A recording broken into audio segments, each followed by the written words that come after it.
All right, good afternoon, everyone. Welcome to Smudcast number 752. It's Anime Day. Anime, and of course, anime has a villainous problem. I didn't know it had any kind of problem, but apparently the villainesses in anime are at issue. And we've covered this YouTuber before, Josei Cafe. Oh, God. Did we? Yeah, we covered her before. She was a treat. She was wonderful. Oh boy, this is. What's that sarcasm? The fact that she said that anime has a villain problem, Villainess. Villainous problem, it doesn't. It's Portraying women in a negative way is bad again. Anytime we cover a YouTuber that says medium has issue, you immediately go, "What the hell are you talking about?" Like, remember, it was isekai. Isekai has a whatever problem. It's like, no, it doesn't. It's a whole genre. It's gigantic. There's an isekai that you will hate because of this reason, and you could say, I don't like that isekai. I don't like that manga or whatever. Like, great, fine. This other isekai does not have that problem. So no, you cannot say the past 5 years of that genre is an issue. That's not how this works. It's always these singular people who take issue with something and project it.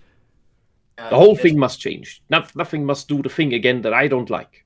I don't like. And you all have to hate it too, because otherwise you'd be dumb people, because my opinion is correct.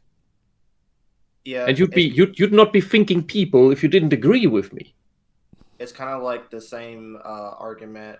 I think I was in that before, where the problem with fan service, where, oh, there's so many big boobs everywhere. And it's like, so the general audience that are male likes big boobs. I don't know what to tell you. So do women. Well, I didn't. They're depriving the lesbians of the boobs. Well, I don't mind if they show an example of, like, this is the thing I don't like. It's like, okay, great, thank you. That doesn't mean everything else has that problem. So if they show examples, you're like, great, you're zeroing in on this one cherry-picked value, and that's great. But you don't say all of the genre or all of the medium, for that matter, has the problem. So this is a fundamental problem in logic. And I'm sure that if we actually said, well, do you mean the whole medium has the issue? It's like, no, not really obvious. It's like, okay, which ones then? What's your problem? And it's going to be some contrite little thing that they just don't like. And that's all it is. And it's such a silly thing. And I'm going to bet you they're going to deal with all the popular, the big name brands that have been known for at least a few years, maybe 4 years, maybe Danganronpa. I don't know. I'm trying to think of big names that she might have played or watched. You're already assuming that she knows anything beyond what came out in the last 5 minutes. And that probably leads to she mentioning characters that I don't even know and thus can't say much because I haven't watched much of the recent releases. Well, anything she could find on Crunchyroll, I bet. I watch everything. Not everything on the winter season, but a lot of the good names that have been coming out the past month show. There's all kind of, it's stuff from manga that's like 4 years old. Like Solo Leveling took 5 years to come out, probably more. And we've been waiting for it. And if they can you imagine her complaining about Solo Leveling doesn't have a strong female lead? It's like it's not supposed to. Oh, that reminds me. I just found in our comic shop, in the back of the shelf, I found a DVD of Shamanic Princess. Why does that sound familiar? Shamanic Princess. Why do I know that name? Never heard of it either. It was an old anime, about 6 episodes, and it was one of these first things that completely blew me away. I think it's a clamp thing even. I'm not sure. But it's a good one. It's a good one. Okay. It looks amazing, and the writing is amazing. And the only issue I had with it is that the last 2 episodes are actually the first 2. So it gives you the introduction to the story the end to throw you into the confusing mess of it right away. That is... I'd say it worked. Do they have the standard? I can't remember the animator or the artist who does the really long arms and legs. No, it wasn't that. Okay, thankfully. No, it was it was the style that I really dug as a kid. That it was one of the first ones with the really big eyes that I liked. All right. Because there was a time when I couldn't stand that either. That was one of the animes that changed that. Okay, because I do remember hearing that name. I just don't recall watching it. So Tyler Preston says Shamanic Princess is not clamp, and hey, somebody else who knows it. Amazing. all right, fair enough. Let's get going. This video is, let's see how long we are, 17 and 46 seconds, so 20 minutes almost. Oh dear. Oh, boy. Let's see. Anyone want to support us here on the cast? We might need a sub, yeah. Take a break, take a 2-minute break and come back 2 hours later. Anyway, here we go. Good villains are like seasoning. Villain, a story feels bland, but saute up some egotistical monologuing, stir in a dash of tragic backstory, and top it all off with a flamboyant costume, and you've got a delicious dish. Anime is known for serving up gourmet villains. There's Gendo from Evangelion, Light from Death Note, Griffith from... Wait. Evangelion who? Gendo. Gendo Ikari? He's not a villain. He's just a pervert, I don't know. I'm not sure what Gendo is, but the villains are the Seele guys. Maybe he's an exposition dump and just is there to act like an evil father. I don't know. He's mostly not even there. Yeah. He just sits there and looks like a Sentai villain. It's like when you hire a very the only famous villain actor vibe he has. who has no lines and he's just there in the background. Yeah, we hired Tom Cruise. He's over there. Tom Cruise. I don't know. Anyway, okay, fine. We get what she's trying to say. Berserk, Madara from Naruto, Vicious from Cowboy Bebop. Vicious was barely Vicious there. was also only there for like 2 minutes. the entire what is it, 24, 26 episodes, he was there for maybe 2 minutes. Not even. I can't remember. He's bad guy, mysterious bad. Oh, he's gone. So he stays mysterious. There you Just like Knives go. Yeah, in Trigun. that's right. I think he had one line. You always hear about Knives. Yeah, you're a tree. That was his one line I remember because he was telling Vash what they are because they grew up. They had a backstory and they were brothers. It's like, yeah, but you're a tree. Anyway. Michael Jackson from Demon Slayer, and my personal favorite, Dio from JoJo's Bizarre Adventure. There's not like one specific reason why he's my favorite. I just really like his personality. No, it's because you like men who look gay. Well, maybe she likes That's the it. 80s. Well, most villains that she showed, except Gendo, have an effeminate vibe about them, which is what these types of girls all dig. I don't know if I would... And it's mainly a juvenile thing. Women tend to grow out of that when they mature, I don't know if and Dio... that means really mature, not just Yeah, getting old. I'm sure some of the guys, and there's plenty of guys all throughout JoJo's crazy arcs that were feminine, but Dio?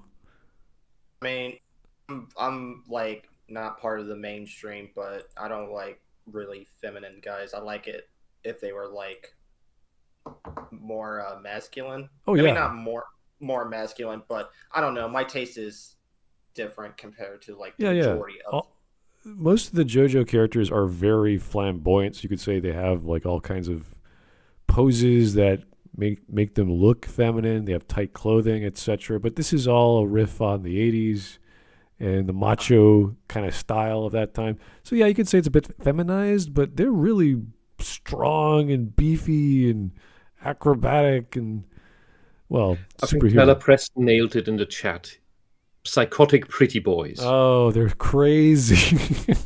Psychotic pretty boys. All right, let's go with that. It's the beast, and it's also, oh, he's so cute and pretty. And he's mean, got... So they're PPBs. I'll let one of them pick me up and carry me away. All right, let's go. I'm too sexy for my shirt. There we go. Too sexy for my shirt. So sexy it hurts. Anyway, you might notice a pattern emerging. I have to agree with lyric. Johan Griffith. Frieza. Don't forget. So she Frieza? now has. Yeah, right there. She now has Frieza. absolutely no excuse to ever complain about any sexy women Yeah. in anime. Yeah, pretty much. Did she do that last time? I don't remember. I erased it from my memory, so who knows? Who even are you? What's it, You Josei? covered me before. Who even are you? I know the guy in the middle in the suit. He's from like My Hero Academia. I forgot his name, but he's like has the same powers as All Might. Yeah, that's his name. Oh, really? Okay. No, the inverse. Anyway, these are all villains. They're all fine in their own category. It's totally cool. What's wrong with your head? Lyrical genius when he asks, yeah, where are the girls at?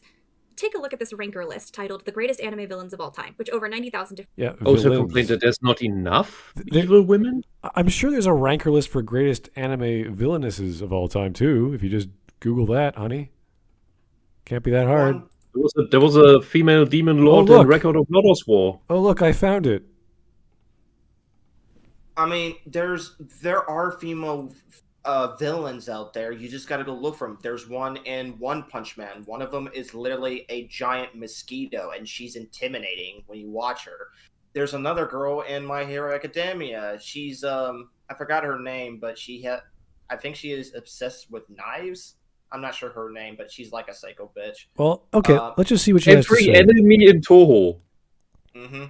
Let's just see what she has to say, because I mean, I did like 2 seconds. I found the female list, so good for me, I guess. Oh, great! From people voted. The top of the list is pretty male dominated. The first villain to appear on this list who is not a man is Orochimaru, who, despite being Wait, what?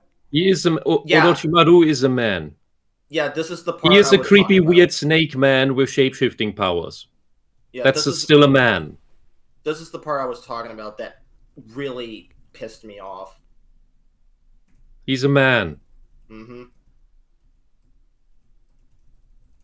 Okay, so I don't know. Again, this is basic Google skills that everyone should have.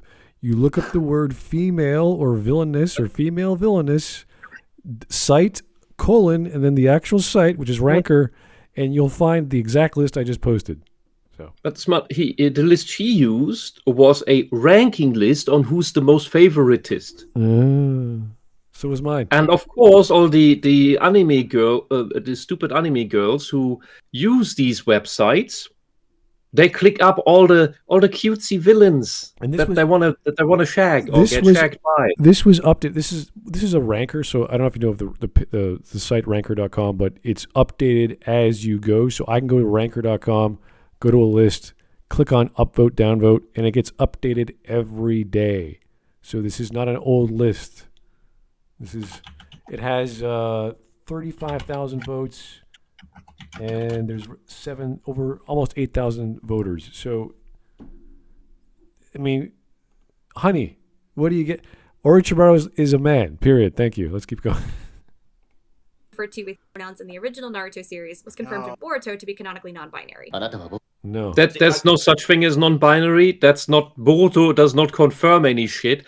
There's no such concept of non-binary in Japan. That's an invented thing by Western socialists, not even scientists.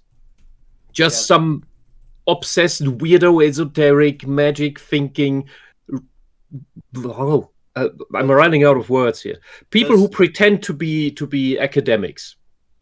Who get their degrees from diploma mills, completely useless. And if you want to use any translation, localization from any of these socialist infested companies like Crunchyroll, they change the actual text of the characters, of what is being said. There is no such thing as non-binary. I'm trans.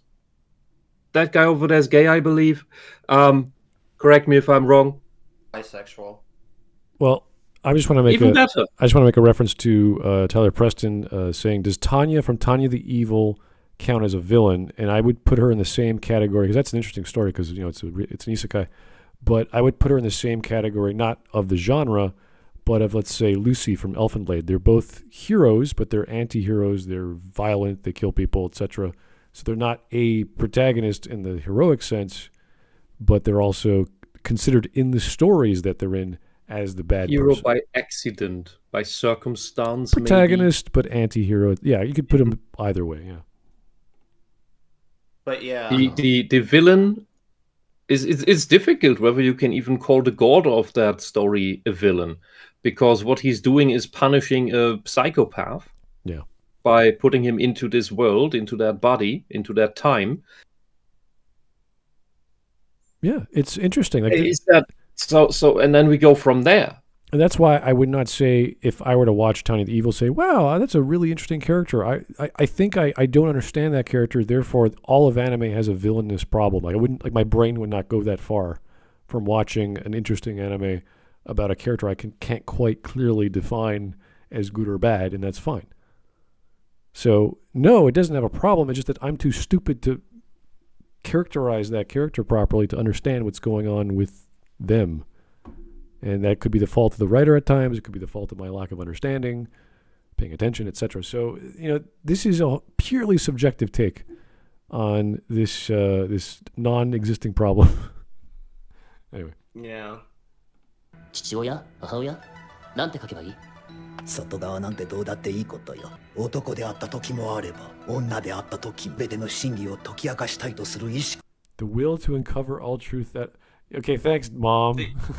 Okay. Thanks, you Gnostic shithead. Yeah. The thing is, this is not what non-binary means. If he changes sex, biological sex even, he's a shapeshifter. That is not a human being in the first place. It's also about the biology.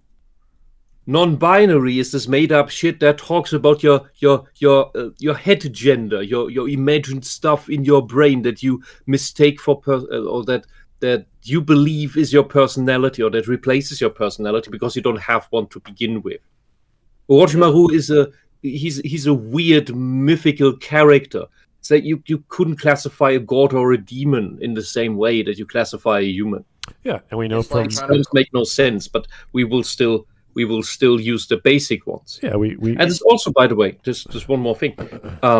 It's also why such beings, we often, in German as well as in English, as well as other languages that have these abilities in them, these grammatical structures, will instead call them it. A demon is an it. A devil, an angel, is an it. Mm-hmm. A mythical creature like Orochimaru is technically an it. I mean, it's kind of like with Cthulhu from H.P. Lovecraft. We just refer to it as it because we... No, Cthulhu is a he. Oh, okay. Really? Well, I saw somewhere. Okay. My bad. Well, it's like if human beings ever come across these creatures, we'll use our science to just understand what they are. And if we come across a creature that is not a male or female, and we don't know how to refer to it, we just call it it. Because No. It's not entirely how that works. Animals are its. We call them he or she when usually they become pets or when the sex is known. Like where we make very big distinction is between a bull and a cow. The cow is always a she because it's the female of the species. Yeah. It's just, this is so dumb because we have a main character in the story who can make clones of himself in either gender, species, etc. And we know Orochimaru can possess bodies and live in that life for 10 years or whatever the time frame is. This is dumb. It's really stupid, and this is the problem what I have with these people from the fucking LGBT community. This is why I stopped. There's no community. Well, this is why I stopped There's supporting it. only activists. Well, this is why I stopped supporting it because it makes people like me and like good trans people look like insane twats, and that's why I just kind of moved away from it because I just don't want to be a part of the insanity. All right. Anyway, I think we've dwelled on Orochimaru. You could almost say good people don't organize unless the apocalypse is upon us. Or there's a good barbecue, then everyone goes there. Well, You know, that's some pretty impressive personal growth for someone who used to say stuff like this. 私の蛇で縛り上げ、口から入り込んで体を乗っ取るわよ。 You have to scroll down to number 25 on this list to find the first woman. Out of the top 100 villains on this list, 3 are non-binary or gender non-conforming, and 12 are women. Plus, if we consider the order... Gender non-binary, non-conforming? Orochimaru is referred to as a man, or an it, or whatever. Like... Envy is a boy. Is that the one in the middle? Yeah, it's just he's just your pretty boy. But really, he's a creepy little parasite green slug. And what's the cat girl? It looks like some One Piece thing. Okay. One Piece characters don't make sense. Don't ask. I know I'm gonna get the brick in the face by Cyreg later. I mean, to be fair, I've gotten people bitching me saying you can watch One Piece. It's like, no, I'm just done. I can't. Gender non-conforming, and 12 are women. Plus, Who but these? Android 21 is a android, so therefore it's Gender non-binary. non-conforming, Shut and- the fuck up. No. These are actual women. Yeah, I know, but her logic would be like, you know, Android 18 is an android, and she would probably say like, oh, well, she's non-binary. It's like, no, you dense. She's a woman. But she's female. She's a female presenting machine. Okay, Oh my so I know God. some of these. Yeah, there's Jay from Teen Titans. The Annie? girl. Oh God. Azula is not anime. Yeah. I will fight you. Is that a fucking Avatar character? That's not an anime. What the fuck? Which one? Well, she probably one- found it on the list. Whatever. It doesn't matter. Yeah, well, the one next to the maid, I think, the red one. Okay. What do you mean Avatar? No, the show Avatar. Yeah, like the art style, you can tell. That's tell. Azula. That's what I was talking about. Ah! Okay. Well, I don't know who she is. Anyway, these are characters and stories that are villainous. This is true. Yeah. Villainess is. 12 are women. Plus, if we consider the order that these villains are ranked on the list, women tend to be ranked lower than men. So what? Who cares? What's your point? That's Not because only are there only fewer girls female like you villains, but vote they're for also them. perceived by fans as being less interesting or No, that's just the characters they are in the story. Who cares? Mewtwo. Why is Mewtwo in there? If It's not a big. Because it's a villain list, If and the- Mewtwo wanted to destroy humanity, if so the- he's a villain. if the majority of the wizards in the Lord of the Rings were witches, no one would care. Gandalf would be a female chick. Whoop-de-doo. We have the Witcher series. They're all a bunch of women. We're witches. Yeah. No one's going, where are the men? We're like, "Ugh, we don't care." Just be happy that there are like. This is what I keep saying. I don't care what's in the movie as long as they're good. You know, I don't know why this girl is wasting her time. Like, there's not female villains in anime. As I said, her problem is that she is judging the problem, that she's perceiving in her weird, deranged mind that women don't get enough attention because evil women don't get enough attention, aren't cheered for enough, because they're not voted up enough on some arbitrary anime character ranking website. She does not understand that a lot of the people who give these votes are actually girls like her, who of course vote the male characters up because they want to shag them. And then we have to consider popularity and accessibility to this shows. Like, I assume Full Metal Alchemist Brotherhood would be hugely popular. Thus, everyone, Lust is a woman. I'll vote her up. But there's 6 other characters that are also villains in that main story. So do you think Lust is better than Envy or etc.? Like, I don't know. That's your preference. Good for them. So now she's going to argue, well, Lust was lower on the list of the 6 others that were there. It's like, so what? Does the story warrant this? What are you talking about? Does she get more screen time? How relevant is that to the plot, etc.? So this is so silly. And even if the majority of the characters in Fullmetal Alchemist, the villains, were female, what's the difference? And yes, and Enigma, this is a tourist website. Oh, yeah? Okay. Nobody but tourists goes to ranking websites. This is not where guys go. This is where girls go. Girls go to rank and judge things against each other because girls are judgmental. They're superficial. I mean, it's so weird that she's just complaining about this. I mean, I don't waste my time making a list saying there ain't characters that represent me and my sexuality. It's like, I don't care. I just want to watch a good show with good characters, good storytelling, and surprisingly, I've gotten that with some of the animes I've been watching. All right, let's keep. Oh god, this is gonna be painful. Villains. If male villains are Michelin star cuisine, villainesses are more like Applebee's. No. To find the root of the problem, we're gonna have to strap on our aprons, ladies. We do belong in the kitchen. But not just any kitchen, the kitchen of evil. And for our first cooking lesson, we're gonna get spicy. If at least you could cook.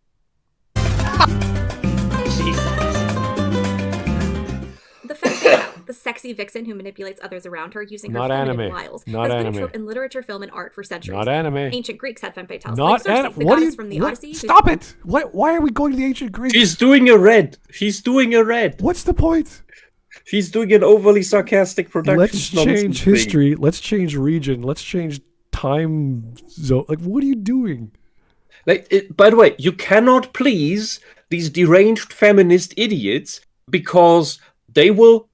One day they'll complain, women are always depicted as negative, as villains, as monsters, as evil. The next day they will complain, there's not enough representation of women among villains.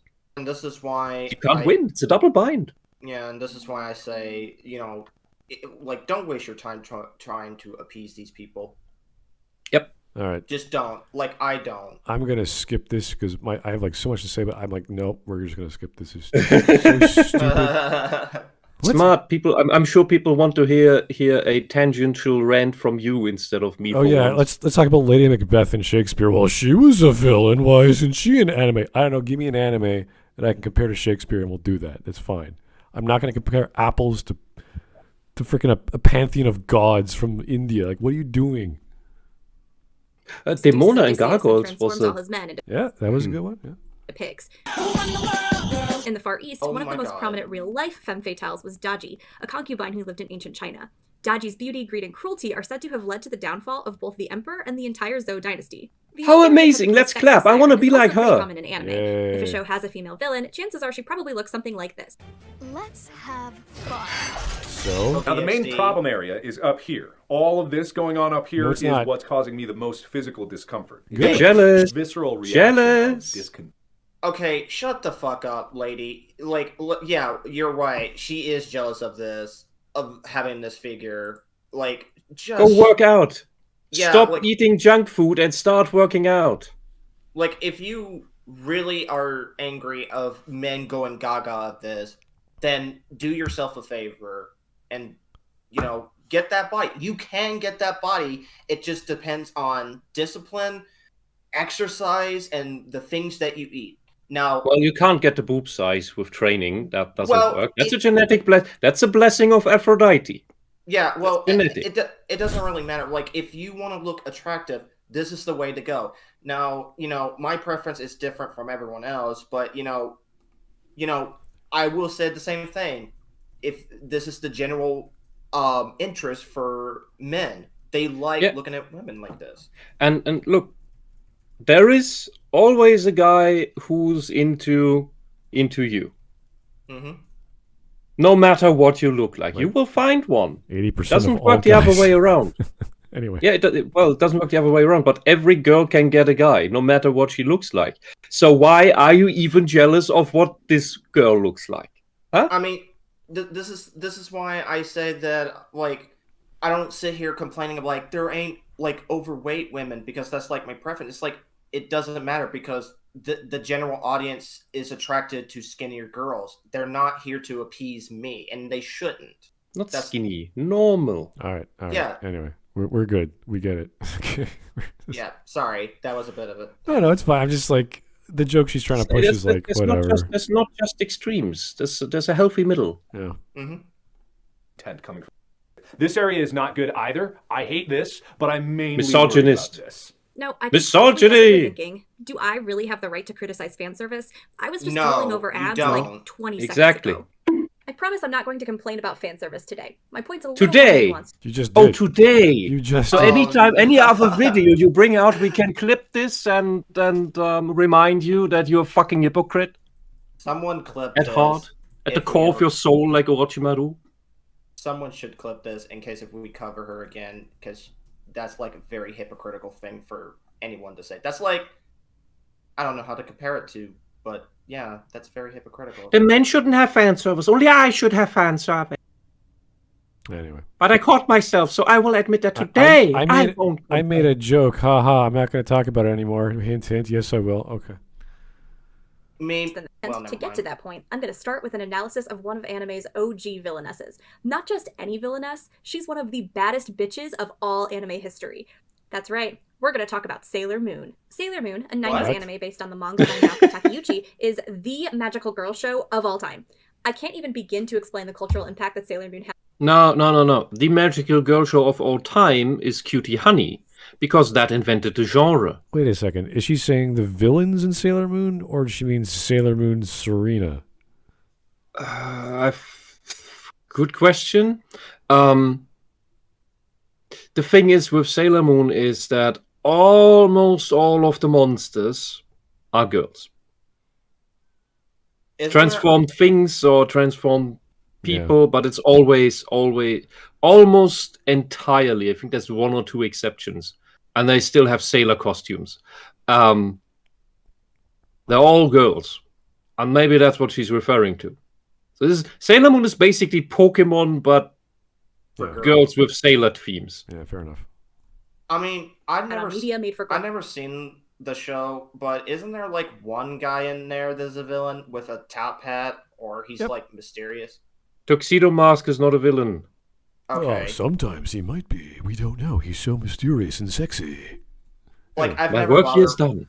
I never bother watching the anime because look, then, dude. Some of the characters that create the monster girls are guys, but the actual monster girls aren't. Yeah. The character that E:'R uses, the black silhouette with the big glasses and the creepy red smile. That was like season 1 or season 2, I think. I can't remember. Hello, ER, the YouTuber. Yeah, we covered his videos because they're funny. Yeah, no, I know what you're talking about. Yeah. That character is one-to-one a Sailor Moon villain who creates monster girls in his laboratory. That's what he is always depicted as until the final beating of him. All right. Anyway, want to see where she goes. Had on media made for girls in both Japan and America. Sailor Moon's first big bad was Beryl, the queen of the Dark Kingdom. She's hell-bent on world domination and leads her army of brainwashed soldiers against the peaceful Moon Kingdom, which is led by Princess Serenity. For those of you tragic folks out there who are not acquainted with Sailor Moon lore, Princess Serenity is later reincarnated into Usagi, the protagonist of Sailor Moon. But perhaps Queen Beryl's greatest sin of all is the fact that she goes after Princess Serenity's man, Prince Endymion. In fact, it's Beryl's unrequited love for the prince that drives her to become evil in the first place. Personally, I do not know why Queen Bee is so obsessed with the prince when she's got a hot single boy toy literally kneeling at her feet all the time, but I guess everyone has their... Because maybe even she looks for personality over looks. Or class. Contrary to you. Or station. Who only looks for looks. Or money. Like I said, I always repeat this. I don't care how big your tits are. If your personality is from mud, get out of my face. All right. Type. You're forgetting your place. I did not tell you to speak. Well, this is awkward. I'm going to let Dr. Catherine Hemmen, a lecturer in Japanese studies at the University of Pennsylvania, take it from here. In their article titled Short Skirts and Superpowers, the evolution... There. So Catherine Hemmen is also not a woman, okay? Really? Well, she used the pronoun their article. So do you mean there the university or there Catherine Hemmen? She started the pronoun game. I'm just running with it. Oh, I'm just running with it. Okay, jeez. Respect her Little bunny femininity. girl, Catherine explores the clashing ideals between the innocent flower Princess Serenity and the boss-ass bitch Queen Beryl. Dr. Hemmond writes, while Princess Serenity rules passively, inspiring her subjects with friendliness and generosity, Queen Beryl is hungry for power and has seized control over Princess Serenity's moon kingdom through political machinations, deceit. People get PhDs today for writing nonsense articles about Sailor Moon. This is hilarious. Women write about Sailor Moon and get PhDs for that. Prof, can I do my dissertation on Naruto? So, Smud, you said you covered this girl before? Oh God, don't remind me. I was about to say, my head is pounding right now. Yes, I know. You can get a PhD and all kinds of stupid shit. It's true. I don't know how you guys do this. It is Queen Beryl's lack of innocence that marks her as evil. Right. No, that's not the mark of evil. Just as much as her adult sexuality, that's also not a mark of evil. And aggressive wielding of political and military power, that could be seen as that. But what makes her evil is that she's a callous sadist. The one thing that defines evil, women don't like to talk about, it seems. It's great. Unlike Queen Beryl is in no way girlish. She is a mature woman, and her full-bodied figure is wrapped in a seductively alluring dress. Her male general bows before her. It is Queen Beryl's lack of innocence that marks her as evil, just as much as her adult sexuality and aggressive wielding of political and military power. Sailor Moon is a shoujo, made specifically to appeal to a young female audience, and it's obvious that female viewers are meant to relate to and root for Princess Serenity. Serenity's a role model. She's the ideal heroine and the ideal girl. Passive, virtuous, and pure of heart. In the end, she's... And clumsy and useless and stupid. Yeah, like the average girl, so she's perfectly relatable. Wait. And they can all think, oh, I'm just like her. Bunny, I'm gonna cosplay as her. Because I'm so much like her, and I can imagine myself as a princess on the moon who gets saved by the guy in the tuxedo with the cool hat. Oh. Is she really that bad of a character? Oh, she's horrible. I'm also super powerful, strong woman. Later in the story, she becomes like a god. She becomes super powerful. But that's like after the power of friendship has been multiplied by... After like 10 years that she's 16. Because I've seen anime where girls are clumsy, but it's usually like, oh, it's cute, or, you know, she's not this totally waste of a time of a character. Yeah, no, she's just your warm-hearted average person, but she cares about her friends a lot, and that's about it. I mean, it kind of reminds me like Mia from Monster Musume. She's a bit of a klutz, but she's trying to impress the main character to be like a good wife for him. And I'm like, okay, well, you know, we know her heart is in the right place. We know why she's doing what she's doing. That's good for her. She saves the day and she gets the guy. Meanwhile, Queen Beryl is everything society says that girls shouldn't be. Ambitious, aggressive, authoritative, sexy, and jealous. And in the end, she gets immolated and sent to the Shadow Realm. Sailor Moon suggests to its viewers that good, successful girls should stick to traditional gender norms. And girls who don't, well, they get... No, that's not the message of the story at all. Who is this the essay she's reading? Because that's retarded. Or is she making this up? No one is not forcing you to stick to gender norms, my girl. The moral is, don't be evil. Yes. Do you know how to not be evil? Oh, no, you don't, because you're not mature. You still have power fantasies in your head on how you put others down and are jealous of other girls being prettier than you. Yep. Holy jeez. Okay. Get what they deserve. Disliked by everybody, and worse, remain single. And yeah, you may be she's thinking, a villain. well, Sailor Moon's an older show. Modern anime doesn't do that anymore. Then allow me to present Exhibit B, My Hero Academia. God. Let's take a look at one of the show's heroines, Uraraka. She's the primary love interest of the show's male protagonist, Deku. She's a bubbly, cute, and friendly heroine. Her quirk or her superpower is the ability to make people or objects defy gravity. This power is useful, but it isn't very flashy or exciting, and she rarely stands out compared to Deku or the other Yeah, it's a support power. characters who have quirks with a little more firepower.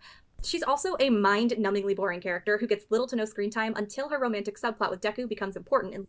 Yeah, so you can project yourself onto her, because she's also a klutz. It's almost as if Her she's costume not looks, the main her costume character. is a horrible clown costume, by the way. To be fair, I would say she's not that bad of a written character. She's an average girl, so Yeah. she's relatively blank slate, nice girl, so that girls can project herself onto her.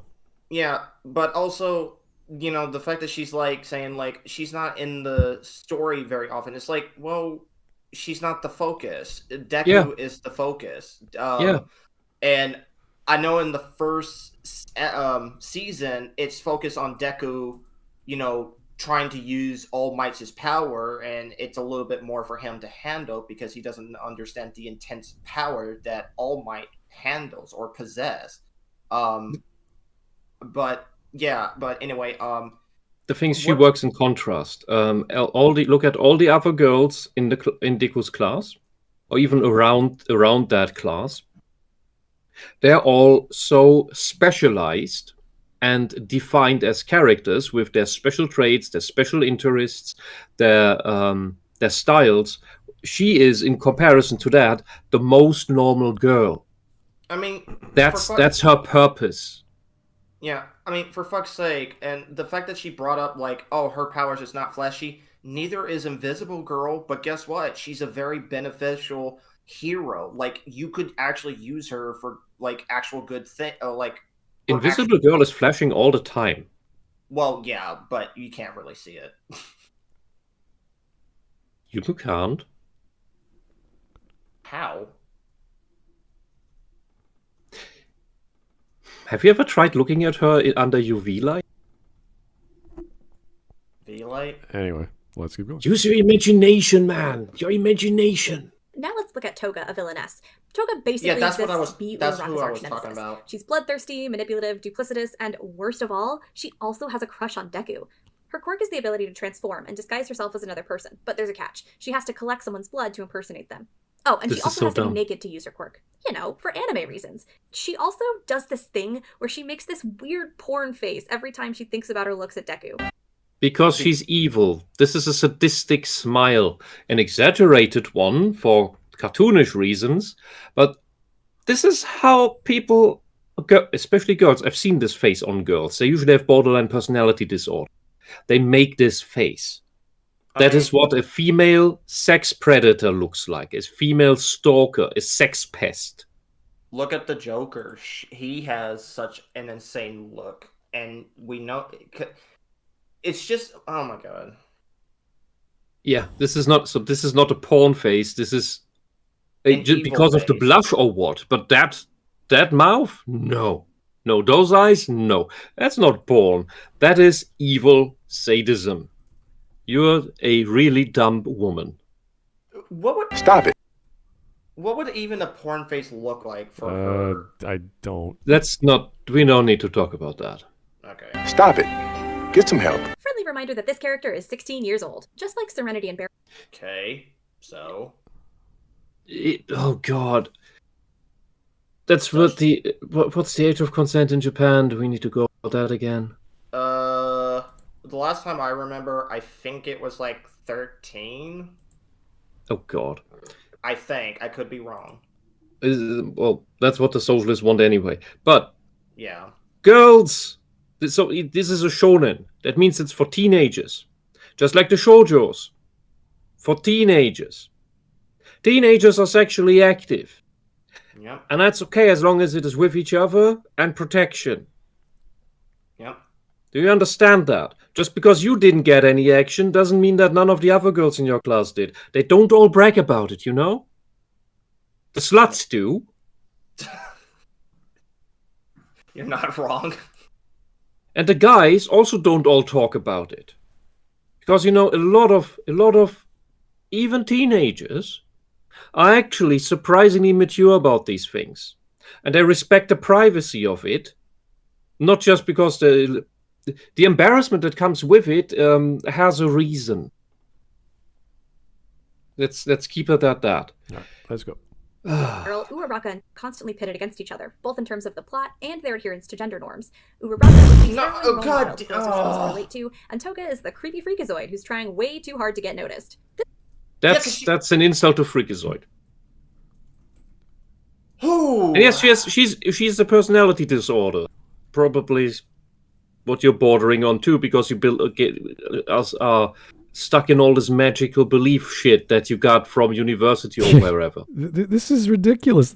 Their adherence to gender norms because they're fighting each other. What does that mean? There's the good girl is fighting the bad girl. How does that have a gender norm? They both cook in the kitchen. I don't think she was referring to that, but that there were normally dressed sane people. Being sane is adhering to gender norms. I think that's the issue. I don't know. This friction between gender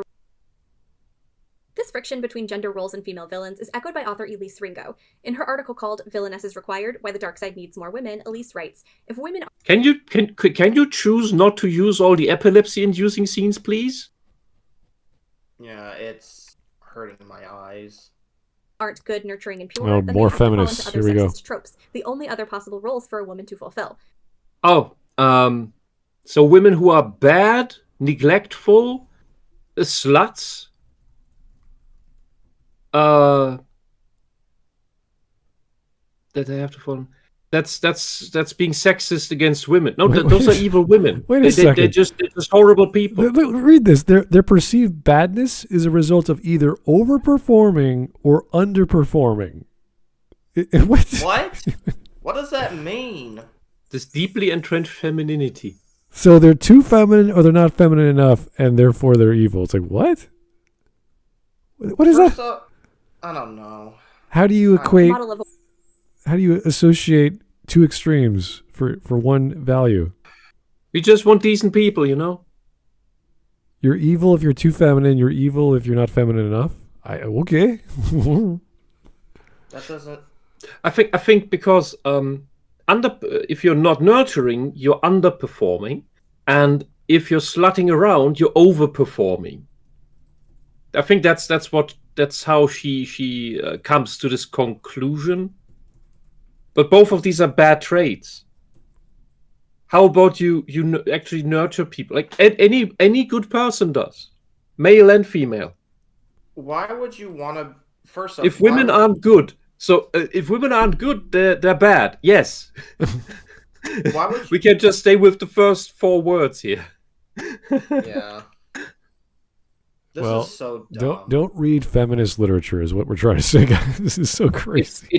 It puts a screwdriver to your brain and gives it a twirl. Just keep going. This is nothing to learn. That's a good thing, Smud, because I can't even read, so I fixed my problem. Maybe reading would help, but don't read this. Yeah, I won't not read that. Okay. Even though if I could. Okay. Or can. The woman as dangerous, or the woman who is bad at being a woman and so jealous of other women. In either case, their perceived badness is a result of either overperforming or underperforming this deeply entrenched femininity. I totally agree with Elise's point here. Both You gobble this up. You gobble this up like it's the truth, when it doesn't even make any fucking sense. Oh. Because this is such superficial, pretentious nonsense. You can project any meaning onto it that you want, and that's why you agree with it. Look at the this whole feminist stuff is a scam. Look at the characters in a more mature or adult anime like Black Lagoon. Every person there is not evil, but they're not exactly good. Everyone, not the girls, the guys, everyone. So they are what the situation necessitates of them. The setting allows for all these criminals to come together and survive and fight against each other. Yeah. So there's all kinds of feminine things. There's all kinds of non-feminine women. There's all kinds of crazy people trying to kill each other. Gender norms are thrown out the door. We don't care about gender. Who cares about gender norms when someone has a gun against your face? Oh, she's too feminine. She must be evil. Yeah, maybe. Or she's a killer. All this idiotic asylum level stuff of I'm a bad person and all that shit very quickly ends once these people have a gun pointed at them. Then they suddenly behave. Like look at Roberta. She's basically the Terminator in Black Lagoon. Look at Balalaika. She's just a boss of a mob. Like there's so many female characters that are strong and scary and they're deadly. And they're all scary. They're all like, oh my God, don't cross these people. I mean, she's not really evil. She probably is. I forgot the name of the anime, but she's like has psychic powers that literally blows people's heads up. Oh, it's Lucy. Do you have any idea how little that narrows down? Well, Elfin Lady Lucy, right? Yeah, it's that. I can't really say if she's a villain or not, but I know she has like amnesia or split personality. I'm not sure. I need to go back and rewatch it again. Right. I mentioned this previously. Like, she's the anti-hero. She's a tragic character. She's all these things. And you root for her because she is the main character that we are following. And it's like, oh my God, this is a horrific childhood. And she was born in violence. So it's like this horrible story. And she's trying to latch onto that little shred of humanity with that boy she met. And that's the story. So we can call that being feminine or just being human. It doesn't really matter at that point because the story is not about gender roles and power struggles. It's more or less, why am I here? What am I trying to do after my life is so horrible and violent? I mean, what's my purpose in life? Like, all I've been grow up to know is kill, kill, kill. That's it. What else is this my entire existence? It's really, really hard to watch to see that this girl is not given a choice. She was just like forced to become something that she didn't have a choice to. Oh yeah, there's plenty of. She has an abused childhood and she has trauma reactions. Yeah, those are panic reactions. There's evil. I'm trying to remember the manga of a guy who wants to have an easy life living as an apothecary, and he has a sister, and the whole isekai world is based off blessings or skills you're born with.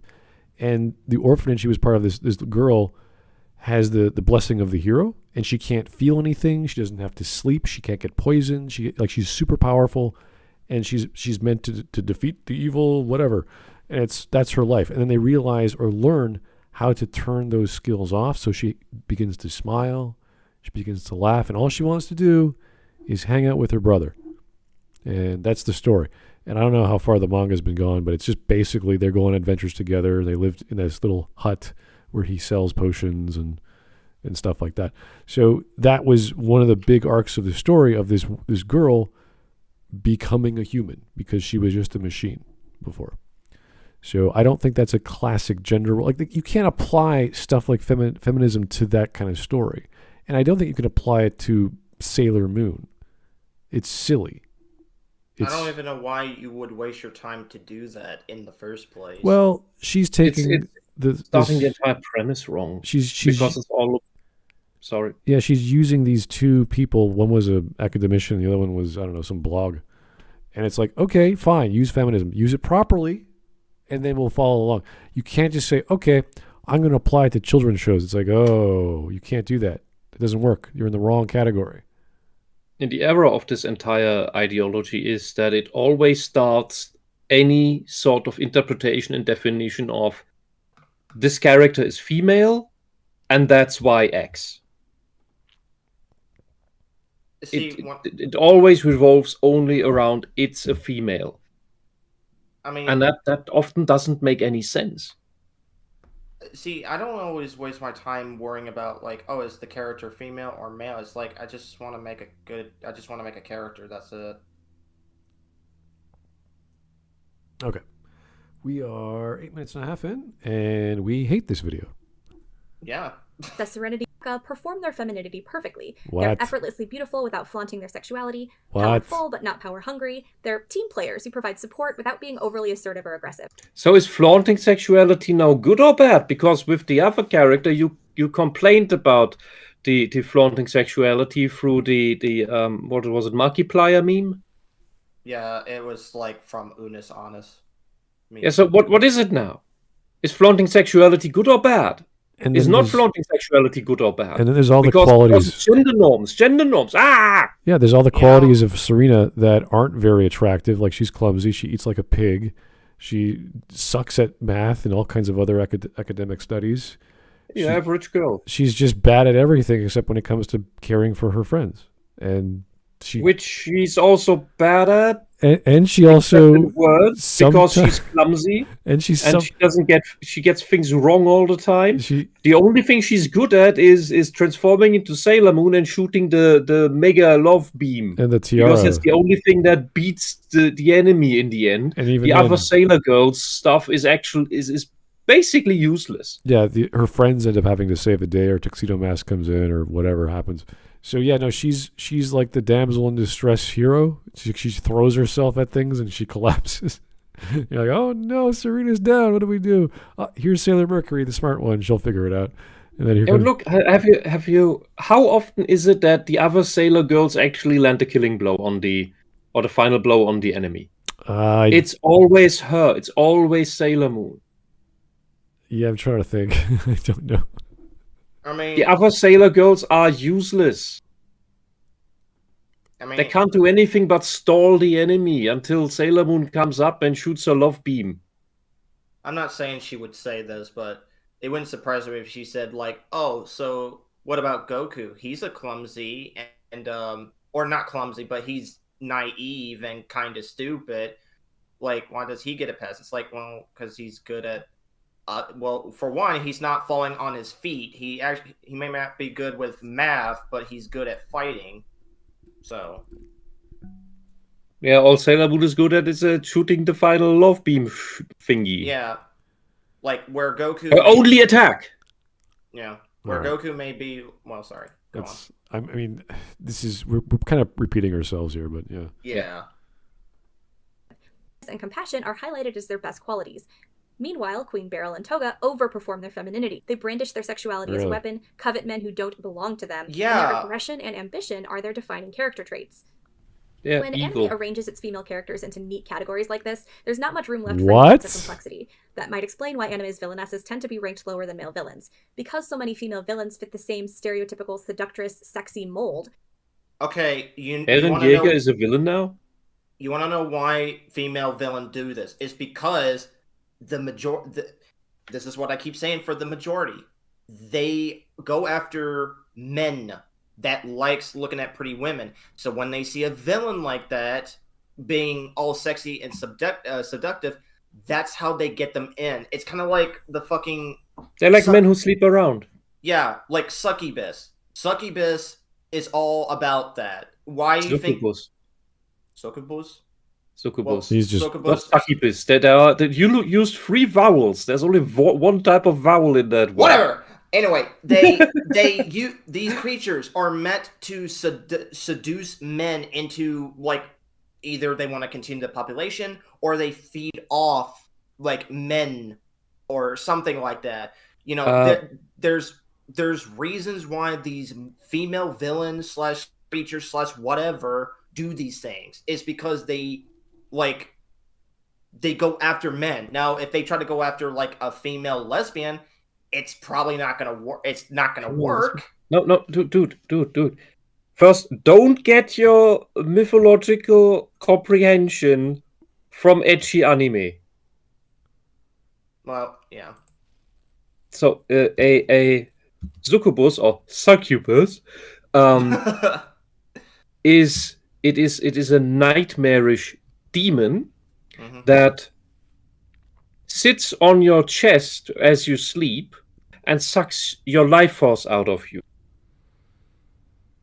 That's that they made the Christianity made male and female versions of that, but generally we also have a neutral one in the Germanic languages, which is the Alp. That is where you say nightmare, we say Albtraum. So it's the Alp dream. The Alp is that same thing, because this pressure on your chest is we refer to as Albdruck, Alp pressure. And if you go into all this esoteric stuff, the succubus is leeching out the male sexual energy from her victim to feed itself. That has nothing to do with maintaining the population. There's no such concept as a demon population. Well, either way, in this original stuff. That's something for the anime manga fan fictions. She is she is conflating the issue of women being attractive in a visual media as a trope or something. It's like, well, if you're going to attract the audience, I would like some attractive looking things, whether they're characters or vistas or objects. So, no, you can have attractive looking male and female characters, and they could be villains, and that's totally fine. It's not a bad thing. It works. It makes sense. It's not... well, I would rather have a series of really attractive looking people fighting each other. That sounds fun to me, as opposed to a bunch of ugly looking dudes trying to kill each other. It just doesn't seem as... I don't know. Just doesn't do it for me as much. I think that's pretty normal. I don't know. I think it's and I mean, yeah, that is pretty normal, and that's fair that you would want that, because I mean, I'm probably a broken record because my preference is different from yours. But yeah, that's the general interest. What you just said there for men, and that's fine. It's great that actors can act, but give me some pretty boys and pretty girls on the screen fighting, looking good, looking all stressed out, big motions on their faces. Like, wow, they're an actor. They don't have to go to school for that until they open their mouth and actually act, and it's okay. Then maybe you should go to school. So depending on the movie, but yeah, give me attractive looking things in a visual medium. It makes perfect sense. And negative characters, bad characters, tend to just employ negative behaviors, attributes. Sure. Yeah. And that's that. And there are some of those that are more associated with men. There are some that are more associated with women. In the latter case, that's scheming and jealousy and sexual obsession, control freakery. That is way more pronounced in women, or at least it's when it happens, it is way more obvious. And that's that. That's all that is. You could say that's also gender norms. It's just the evil gender norm. Stereotypes.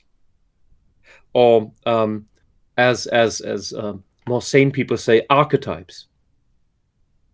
Okay. They're just variety in their personalities or their goals. So the fan service isn't the problem. In fact, the same Sailor Moon article I quoted earlier goes on to say that certain methods... From my experience, bad people tend to not have much personality. They just have this evil shit. They didn't develop personality, or then they wouldn't be like that. Well, to be fair, I mean, I would say there are some villains that do have personality, but we're not there for their personality. We're just there to watch the hero beat them up. That's mostly it. It depends on the story. When I look at Chainsaw Man with Makima, like, she's so powerful that if you don't give her some understanding of how she got there, or her weaknesses, or how to stop her, it becomes a ridiculous scenario of, are we going to focus the story on this immovable object, or are we going to develop her as a person, or as a character rather, to see where she is weak so we can figure her out? Because you can't just have this unstoppable force just running through the world and then the whole plot goes to crap. And that's the same with if you were to make a serious One Punch Man story or anything that doesn't have a weakness. It's like, well, what's the point of this story if we have all these little ants running around and this one godlike character can just solve every problem? You have to explain that. So I don't know where she's going with this, per se, but she's not talking about the issue of characters with lacking personality, because plenty of female villains have personality, so it's not a huge issue here, depending on the nature of the work. This Catherine Hammond really seems to have made it. She has realized the anime convention feminist girl dream of getting a PhD or something similar by just writing about her hobby, stupid articles about her hobby. That combined with her feminism makes nonsense. and presenting that as science. You can study almost anything in university. You just have to find the prof that will let you, so that when you're doing your BA or your So the problem was the first ever professor who gave a feminist a title. And from then on, everything was lost because the feminists would then give titles to all the other feminists. It's kind of strange when we have feminists analyze stories for girls, and they're not Japanese, and they're obviously Japanese stories for Sailor Moon. It's been adopted by the world, but if you don't see the basic themes of Sailor Moon, it's so simple. Like any kid could watch it. Oh, it's about a bunch of girls in high school with superpowers that love each other and they want to protect their friends. Like, yeah, that's it. I mean, you could watch Dragon Ball at any age and understand what the fuck is going on. It's not that complex. It's not about gender roles. Yes, Lita likes cooking. She's a bit taller than everyone else. She likes martial arts, so she's strong, and she's also feminine. So yeah, she's all these things. So are the other girls in their own respective ways. But that's not the only thing about them. They've got this mysterious reincarnated history about being planetary princesses of their own whatever kingdoms. And you're like, that's crazy. And that's fine. I am Sailor Gas Giant. I'm Uranus. I am Sailor, not a planet anymore. I'm Saturn. I was like, what? All right. Female characters as sexy or erotic can be a healthy way for creators and fans of shoujo to embrace and celebrate a sexuality that lies outside of stereotypes. Phew. Okay, Chef. What do you mean? What sexuality as? What did you just describe as sexuality outside of stereotypes? I don't know. I have to listen to this again because I did not expect this final sentence. Quoted earlier, goes on to say that certain methods of presenting female characters as sexy or erotic can be a healthy way for creators and fans of shoujo to embrace and celebrate a sexuality that lies outside of stereotypes. Phew. What does that mean? She's nothing. So nothing. Give example. Give please. We're dumb people. You must give us example. We cannot read mind. We don't have magical powers like you. I can't appreciate Serena for being a whatever teenager, but I could find her sexual outside of her being a teenager? Because she has a sexy silhouette when she transforms? Woman, please give us examples. Nope. Okay, chefs, it's a little too hot in here. It's time to make some side dishes. What? How about you actually finish your main dish? What are you talking about? What analogy is screaming at you in my head? What analogy is this? Even I'm confused with this food thing. Like, what are you talking about? This is the worst restaurant I've ever been in. Why are there so many henchwomen? That mustard soup looks like vomit. Oh, that looks bad. Mustard soup. I don't even want to know what that is. Yeah, look at that. What? You never had mustard soup? I'm from Canada, and our main export is mustard, so I don't know what you're talking about. Well, I don't know what. How do you not know what mustard? I don't know. I'm Italian. Mustard. You can make mustard sauce. You can make mustard soup. You can make the mustard cream stuff that you use to put on hot dogs. You can do so many things with mustard. We export it, and we buy chicken stock, and we make chicken soup. So I don't know. I'll get you a recipe for mustard soup, man. Okay. I mean, all right. And it's not this disgusting vomit color. It's more. If you make it right, I say it looks a little bit more like saffron. Oh, all right. I would take a saffron soup. That'd be fantastic. Oh man, I don't think that could be. You couldn't pay for that. I have bought saffron for some of my neighbors, and they because they cook with it. I know they like it, so it's hard to find. And it's like, ooh, that's a really nice gift. I mean, because nobody stocks it up because it costs like $10 per gram. No, more than that. I mean, the only thing that I've seen my mom before she passed away make was like chili. Like she'll cut up like carrots, and all that. Chili is awesome. One of the best foods you could possibly make. It's good with cornbread. Ah, that sounds American. Ooh, very nice. Yeah, it's like I wish I know how to make like chili or cornbread. You can make look if you just want to start to learn the process, and that it won't be awesome, but you can't do anything wrong with it. All right, guys. Simply get canned vegetables and throw them in the fucking pot and turn on the heat and wait. Cooking with Wisp. Okay, there you go. That's the most basic thing. I teach this to students who can't cook and pay like for $10 for a pizza every fucking day. Say, I don't have money. Yeah, cook. Look. This is how we do it. We take this can this can and this can. We open them, throw them in, turn up the heat. Then you throw in salt, pepper, whatever you have. Taste it. You maybe throw in some I don't know a minced meat. We wait and happy. Okay, happy we are. And after that, once you've mastered throwing in the canned vegetables, once you've mastered that, we can move on to fresh vegetables. All right. Cooking with Whisp. Let's go. Hell yeah. God, Ramsey will love me. Most male villains are in charge of their evil empires. They don't answer to anybody. In Demon Slayer, So Beryl was not in charge of her evil empire? That was just a thing? Sailor Moon? I saw that in that Frieza was in there. I don't have much to say about it. I mean, this is immaterial of females, but she's focusing on males, so let's just listen to her. She's just cherry picking again and only modern stuff. The only old thing she seems to know is Sailor Moon. For Light. In Future Diary, Yuno works for Yuki. In Akame ga Kill, Death works for the Prime Minister. I could go on, but you get my point. Villainesses tend to lack agency in their stories. What?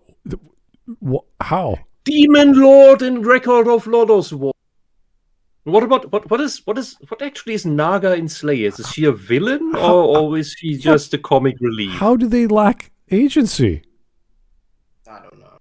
They're all established characters with plots. They want to do X. They're with the party to do Y. This is silly.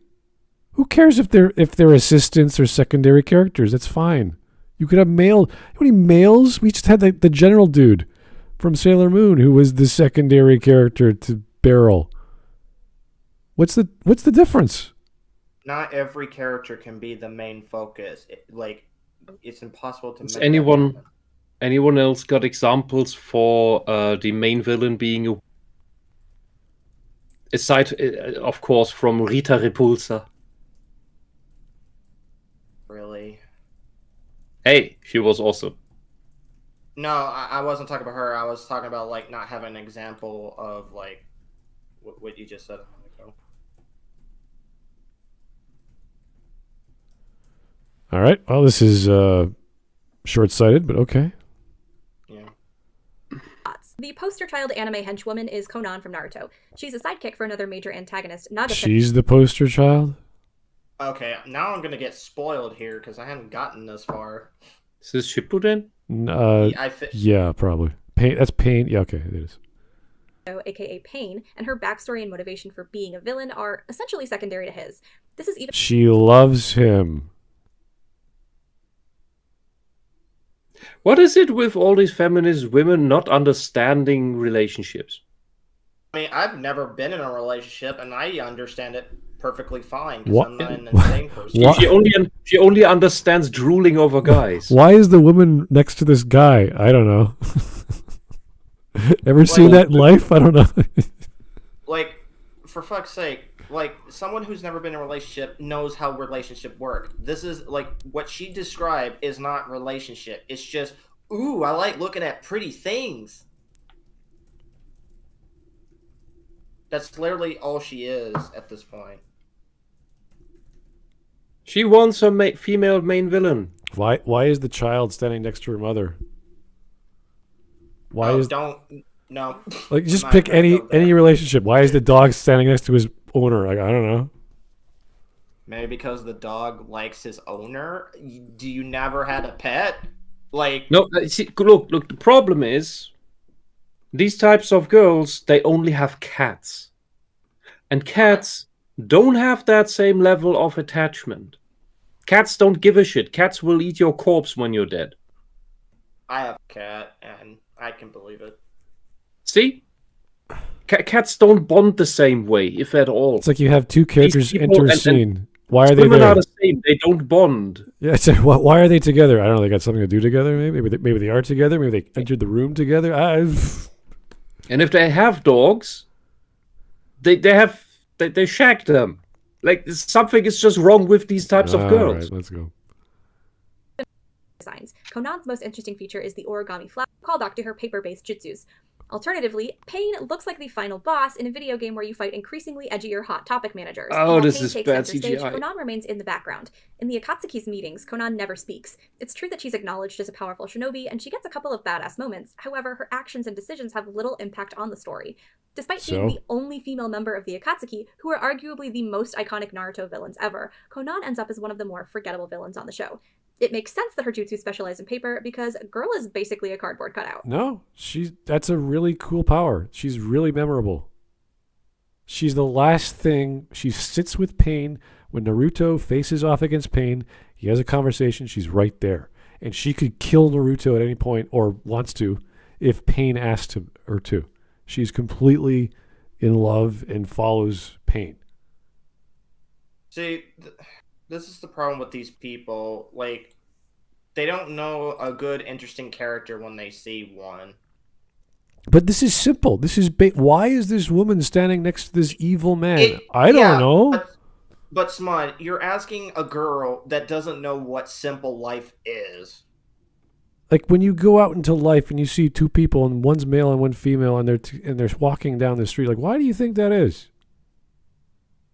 Are they going shopping? Like, I don't know. Like what do you think? Like, just because someone is... This is the same problem that I have with people saying, like, oh, two men are sitting next to each other. They must be lovers. It's like, no. Like, what? It's always projecting what they want to see. Never what... They never see what is actually there. Well, she's trying to make a point that because she's female, she's the most forgetful or whatever. It's like, no, she's not. All of the Akatsuki characters are awesome. I'm trying to find like an example of a female girl, but don't make me watch Shippuden, please. There's a lot of females out there who are villains or non-villains, and they're very memorable for different reasons.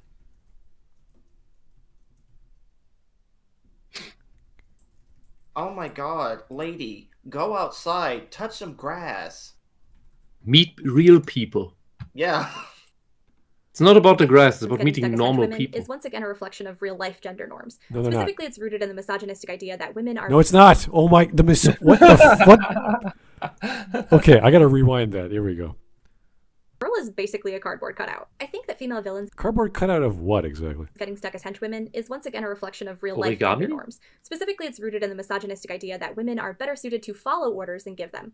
Leadership is for men, women get the coffee. We need to talk about your daughter. She's been getting home later and later these days. She's still only an 18-year-old girl, you know? Could you say something to her? I thought that was your responsibility. The stocks. Grace and you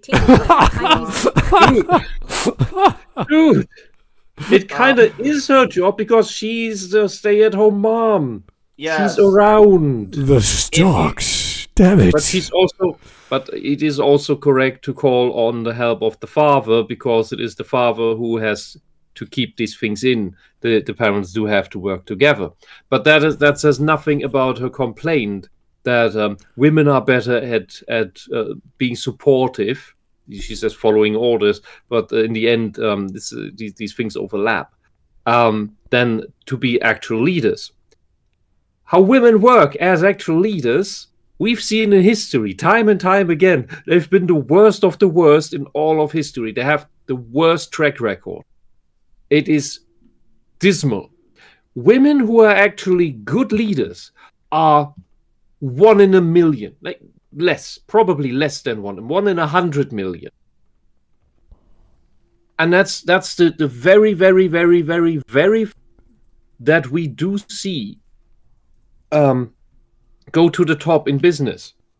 The thing is, if there are more of them, they probably don't care about that stupid game of having bigger numbers on your bank account, because they realize, hey, fulfillment is in having a family.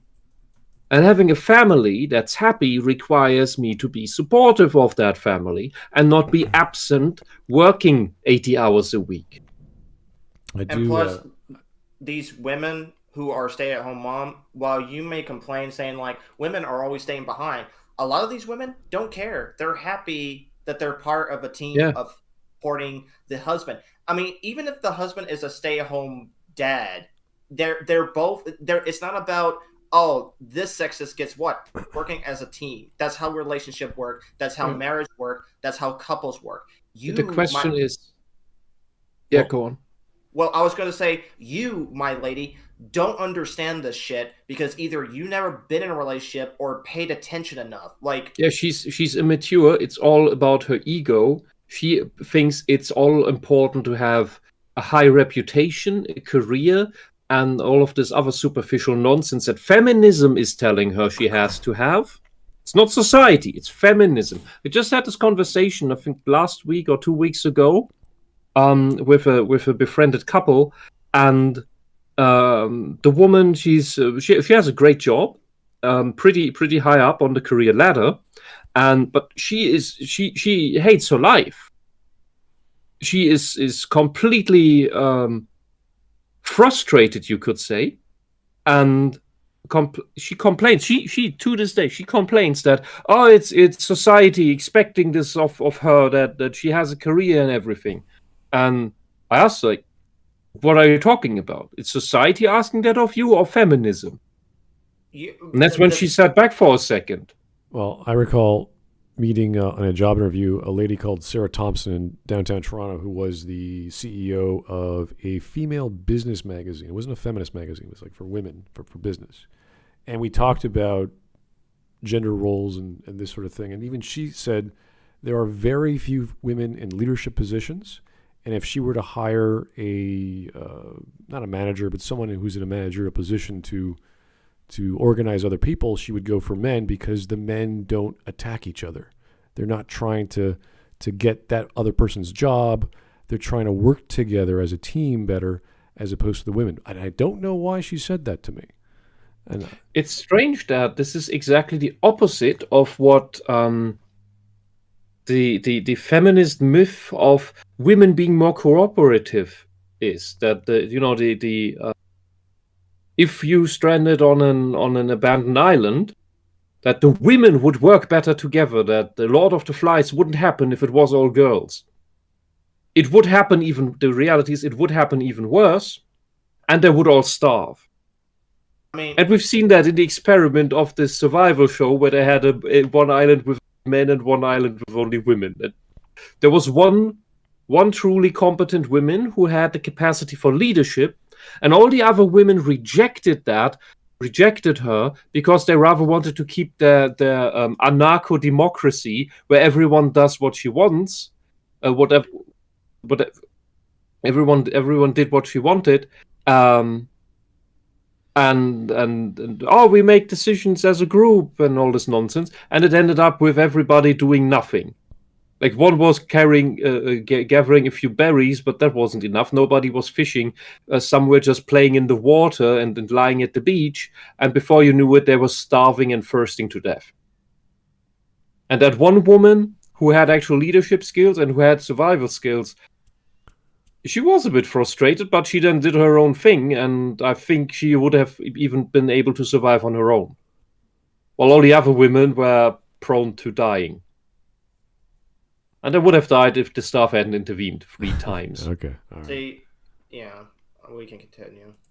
11 minutes and a half. All right. We're getting into misogynistic gender role. I don't know. Yay. American feminist studies scholar and lecturer based in Hong Kong writes, manga and anime not only reflect existing... Not for long if she's in China now. ...models of gender and sexuality, but also reproduce or subvert them. Arguably, one's understanding of social realities, particularly the problem... Let me try this again. Manga and anime not only reflect existing models of gender and sexuality, but also reproduce or subvert them. So they're doing... So it's just random things happen. They're just doing this or that. It's neither good nor bad. They're doing the classic model, and then they're flipping it on its head. Good. That's good. That's creative. In contemporary Japan must involve awareness of forms of imagination at work in anime and manga. Why? But is modern-day Japan really that sexist? To answer that question, first let's look at the 2023 Quality of Life Index. Feminism is Oh sexist. my List represents God, people's what are you access to money, doing? comfort, What does necessities, this and have to material do goods with across that? countries. If a country is ranked higher on the list, that's linked to a higher quality of life for its population. Which Japan is means ranked at number what? 13. Oh my God. Are they in the green What do zones? we What have? are they? Finland, Norway, look, Sweden are all pretty high up there. Okay, Sweden is a bit lower. But all these countries up here, except for I can't speak for Oman. I have no idea what's going on there. Wait a second. Is this? Those are all countries. This is the quality of life index. Yeah, so how but- happy are people? But that And doesn't the thing is, translate to other elements of culture. yeah, she can't make the connection because many of these countries, especially the Nordic ones, have, due to how free their societies are, the gender roles, the traditional roles of what each sex fills naturally, what men preferably do and what women preferably do, they become more extreme. So the archetypes become more pronounced. This is what people choose when they have total freedom and when everything is fine. Feminism disagrees with that. Feminism says, no, you must not do that. Those are harmful stereotypes. Yet those are also the most happiest countries. See, that's another topic that relates to longevity and diet and sleep and all these other factors that you have to take into account for this index, however it's scaled or measured. But why that's going into Japan as a culture, I have no idea. See, this is why if these feminists actually talk to these women, they'll tell you that they're happy in the position that they're doing. Like, it's ridiculous. I don't have nothing else to say that they're just ridiculous. Well, I do not appreciate people bringing up stats which are not related to the argument. She's just going to say, well, look at this thing that we've measured back. Look, numbers. I'm like, yeah, and you're trying to make a point here. How? This is not numbers. They're big. Look this at is the not numbers. even a correlation agreement. This is just a bunch of numbers. You're like, yeah, the Norway has a number of this. You're like, okay, and yeah, it's really, really stupid. Like, That's higher than the United States, which is sitting at number 16. It's also higher than China, Korea, Vietnam, and Thailand. Now let's look at the 2023 global. What was that? What was the point of that? there was no point. The number He wants was to higher. compare it now with this thing. The number was higher than another number. Whoop-de-doo. Oh my god, lady. Let her finish her point. There was no... She just jumped. She's changing topics. Yes, she's trying to compare the two charts and then conclude something from that. Oh my god. Gender Gap Index. The Gender Gap Index is a lot like the Standard of Living list, except it analyzes gender-based disparities. It looks at things like whether women have equal access to money, education, employment, and health care. Wait, can you do... Stop it. On the list, Stop it. Why is this not stopping? Can you... Please, thank you. Can you not do this in the epilepsy way? Please, thank you. Who's at the top of this thing? This is gender-based disparities. It looks... Iceland, Norway, Finland, Sweden, all the Nordic countries. So is this everything's awesome or everything's... Because we know that the gender roles in these countries are more pronounced. So there's bigger differences between them, yet they were also at the top of the everything, everyone is the most happy there. So why is Japan now down below? I really don't think we should be evaluating culture. She's not even explaining what the graph means. This is so stupid. She's never going to, so I don't even know why we're... Okay, It's all in her magical head, and she thinks we understand magically what she means without her articulating properly like an adult would. Because she lives in this immature magical world where we magically have these magic mind-reading powers. This is how a child thinks. This is why universal suffrage is bullshit, which is coming up in the next super chat, because it gives voting rights to people, and that also includes men, who are not capable of rational thought. This is completely irrational bullshit. You can't even communicate. And this person's vote has the same impact as mine. Okay, all right, let's keep going. Here's Frog Jupiter. Hey, guy, how's it going? Thanks again. Thanks for the 5. I remember someone explained to me that all the good female monarchs have some kind of neurodivergence. Basically, universal suffrage is cringe. Okay, I mean, I kind of like what I just said. But I would want a list of objectively good female monarchs. Outside of Britain. Because all the big names in history were absolutely horrible tyrants and despots. Losers at battles or just absolutely cruel monsters to their people. Detriments. All right. This is painful. So things like equal access to money, education, employment, and healthcare compared to men. Out of the 146 countries on the list, Japan ranked 125th. That's lower on the list than China, Korea, Vietnam, and Thailand. Okay, so further up is good on that list. Okay. Do you remember what I said? The gender differences in whether women and men do the same, or rather women are rather doing the stay-at-home mom thing, is higher pronounced in Nordic countries, which are at the top. You would call that sexist. You would call that harmful stereotypes. You don't understand how the world works. You just see the numbers that you like. Even then, though, this is so misleading. I'm not even sure what her point is with these two lists. Okay, China's a 107. Okay, great. I hope she says it. Yeah, I'm just like, what are you talking about? I mean, even though countries are lower on the standard of living list, they're all higher than Japan when it comes to the gender gap. Oh, the United States is ranked at number 43, if you're curious. What does Which that mean? means what? In relation to what? What's the value? What's the score? What's the mean? What's the standard deviation? I have no idea. You can't just say numbers and expect us to. Well, China is higher than America by 50 points. 50 points for what? You know, I always when it comes for me explaining things, I struggle. This girl is not even trying to explain. Oh, look, what a text.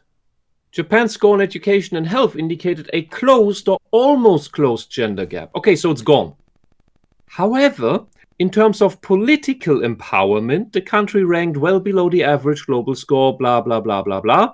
So it's political empowerment. It's getting women into positions of power, women into politics, which means feminism isn't strong in Japan. This diversity hire bullshit isn't strong in Japan. That's what this ranks by. This whole thing, the gender gap index, is just ranking whether your country is so retarded that it puts incompetent women into positions of power just so that the statistics look nice, which leads to ideologues, which these women will be, to undermine your society so that that ideology can take over your country. Fuck off. Yeah, let's just afuera. Afuera. Let's just keep going. My brain is like, I don't care. This is so silly. So why did Japan rank so low on the gender gap index? Although women in Japan are more likely to have access to money, education, and healthcare services compared to women in other countries, one of the primary reasons listed for this low rank was a lack of political empowerment. That's great. Can we get back to anime, please? What do you mean? If they don't go into politics, why should I don't care. Why do you want to force them? First off, lady, like Japan, they have a choice whether or not they want to be a stay-at-home mom or not. They choose to do that because they want to, not because they were forced to. They want to. Not everything is about prejudice. You know what you sound like? A Nazi authoritarian that just wants to force your view on everything. Anyway, I sped ahead because I got tired and I just... Yeah. It's insulting. You're right. And you're right, because these people, they don't want women to think freely. They want women to do what they want them to do. Yeah. Not to have free choice. That's the ultimate lie of feminism. Feminism is not about free choice. Yeah. It's about do what we tell you. Because what we tell you is freedom, and what you're doing before, like the stay-at-home mom stuff, that's you being in chains. That's you having no choice. Okay. And we are telling you to have a choice, which is choose what we tell you to do, which is work and get into positions of power so that you further our cultish goals. All right. Let's keep going. This is hopefully something relevant on the topic of anime as a villainous problem. Okay.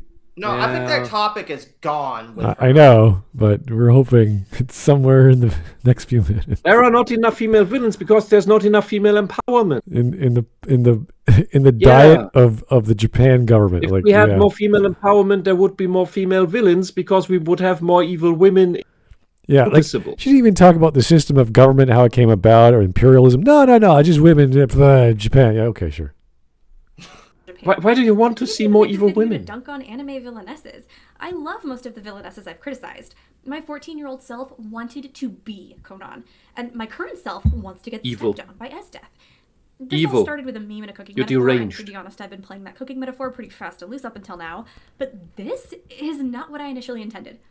But the more research... So, I'll just want to mention, she before had a problem with 16-year-olds being sexually interested in each other. Now she's telling us that when she was 14, she wanted to be stepped on by a villain. I mean, for fuck's sake, my girl, like, I jokingly say I want to be stepped on by Scar, but he's a villain. He'll kill me at first sight. Ugh. I don't know how to respond to that. But she just admitted that when she was 14, she was a sexual degenerate. Yeah, I mean, who wasn't? Like, that's, like you said a while ago, like, your sexual hormones are going to get kicked up. Like, I was there. Same thing happened to me. What's your point? No, I wasn't a degenerate. I was totally vanilla. Well, yeah, okay. Well, I'm just saying, like, from, like, people who are young, like, I wouldn't even, like, I was like that, you know, fine, whatever. You know, I fell in love with characters that were my age, but then as I got older, blah, blah, blah. Like, I don't know what her point is. Like, what's wrong of a teenager falling in love with another teenager? Or... Anyway, yeah. You don't need to hit the desk. Let's keep going. I did about the barriers that women in modern don't care face, the more I felt like I should talk about it. As an American anime fan, I thought I had an inkling of the type of sexism that existed in Japan. Don't care. Oh, did you know that we're now at the phase where DEI, this diversity hire bullshit, is now lowering the quality of surgeons that come out of medical university? It's great. Hey, we're back to cooking. Okay. Yay. As a Westerner with no lived experience of what it's like to face misogyny in Japan. Oh. Whoa. Whoa. Okay, fuck you. I don't think you know. Fuck you. I don't think you know what misogyny is in the first place. You've never experienced it. You live in such a sheltered world that you eat up all these bullshit lies by feminism, where they had to invent the idea of microaggressions so that you could find something to fret about. Something so microscopically small that you can't perceive it unless you're told it's there. You have got to be the most sexist woman I have ever listened to. You do not get to say, oh, well, I don't know what... hey, she's at least honest. Yeah. Like, if you want to experience this, go to the countries where women are actually suffering. Like, actually go there. You have no idea how fucking privileged you are. Experience some misogyny in Afghanistan, Pakistan, or Saudi Arabia. Like, you have no idea how fucking privileged you are. Fuck off. Oh, man. I hate these people. All right, we got 2 minutes. We're in the final insanity. 3 minutes. We're almost. entering final insanity. I'm certainly not qualified to preach about the best solution to Japan's gender inequality issues. I think one way Then to why find are a you? solution to the villainess problem would be to amplify women's voices within the anime industry. According to What? this article, Even more? Do you know how many? Why are so many anime directors are men? Why are so many manga writers women? Who wrote Sailor Moon again? It was Naoko Takeuchi, a female, took the world by storm. What? Rumiko Takahashi made some of the most famous mangas and animes. Clamp, entirely female studio. Soso no Frieren, written by a woman. What the fuck do you want? Full Metal Alchemist. Woman. What about Naruto? Was that made by a woman? I'm not sure. Okay. Hey, are you fucking... You are an idiot. And you have to ignore the actual writers and go to the directors so that you can keep your argument up. Christy Gibbs is a fraud. And so are you. Maybe you're just an idiot. But you continue the fraud. Okay, that would be a useful idiot then. by Christy Gibbs, even though women create manga, work as anime artists... Oh, so you do admit it. Thank you. Animators, writers, and voice actors at similar rates to men, there are far fewer female anime directors than male ones. For example, who cares? They're directors. Why is that a fucking problem? What does that have to do with anything? That's like saying the guy who made my car is a guy. Did they design it? The creators are the women. That's the thing that matters. The directors are just the people who take the scripts that were already made and make sure that they look okay on screen. Do you know what the director does? It doesn't matter if you're a male or a female, straight or gay. If you're not a good director, it's irrelevant. The director thing is the whole sex thing about the director is completely irrelevant because the product is made by the writer. Mm-hmm. What we currently have in the West is a problem where we have writer directors that just make shit like what's his name? Zack Snyder, for example. When he's writer and director at the same time, becomes garbage. Rian Johnson, writer and director at the same time, garbage. George Lucas, writer and director at the same time, not so great. I don't want to say garbage at this point because what was made after him was worse. Set the bar at a new low. Yeah. Okay. Anyway, we're in the 2-minute zone almost, getting closer. To look at the 2024 season of anime, there are 8 shows directed by women and 41 shows directed by men. It's also irrelevant. True that many shoujo anime. And how many of those were written by women? This is totally irrelevant. This is not even an argument. You are woman. You are a sexist because you judge everything, everyone's worth, and the worth of society and an industry on whether it's made by men or by women, not whether it's actually good. You are a horrible sexist person. You are everything you believe you stand against. Like everyone in these fucking movements. Which were based on works by female creators and marketed specifically to a female audience, have male directors. Here are some of the most iconic shoujo anime of all time, all of which were based on works created by women. Did that make it worse? Why don't you ask why are the women becoming directors? You would have to argue they that a shitty job. The individual publisher or whomever, because they're male, they know how to market to a male audience, but that would be silly because even if you have like a publisher for whatever in the West, it's like, well, does the publishing house have a certain style, a certain marketing? Do they do something a certain way? And that's why you go with them. So it's not because, oh, well, the art style is going to appeal to whomever. It's like whoever based off pretty much the mangaka says, I want these guys, and if they don't want me, I'll go with those guys. That's it. Someone has the money. That's the producer. They hand it off. Say, okay, we're going to build this thing. What do we need? We need a director. We need a publisher. Boom. Which one? Tell us. We'll go with them.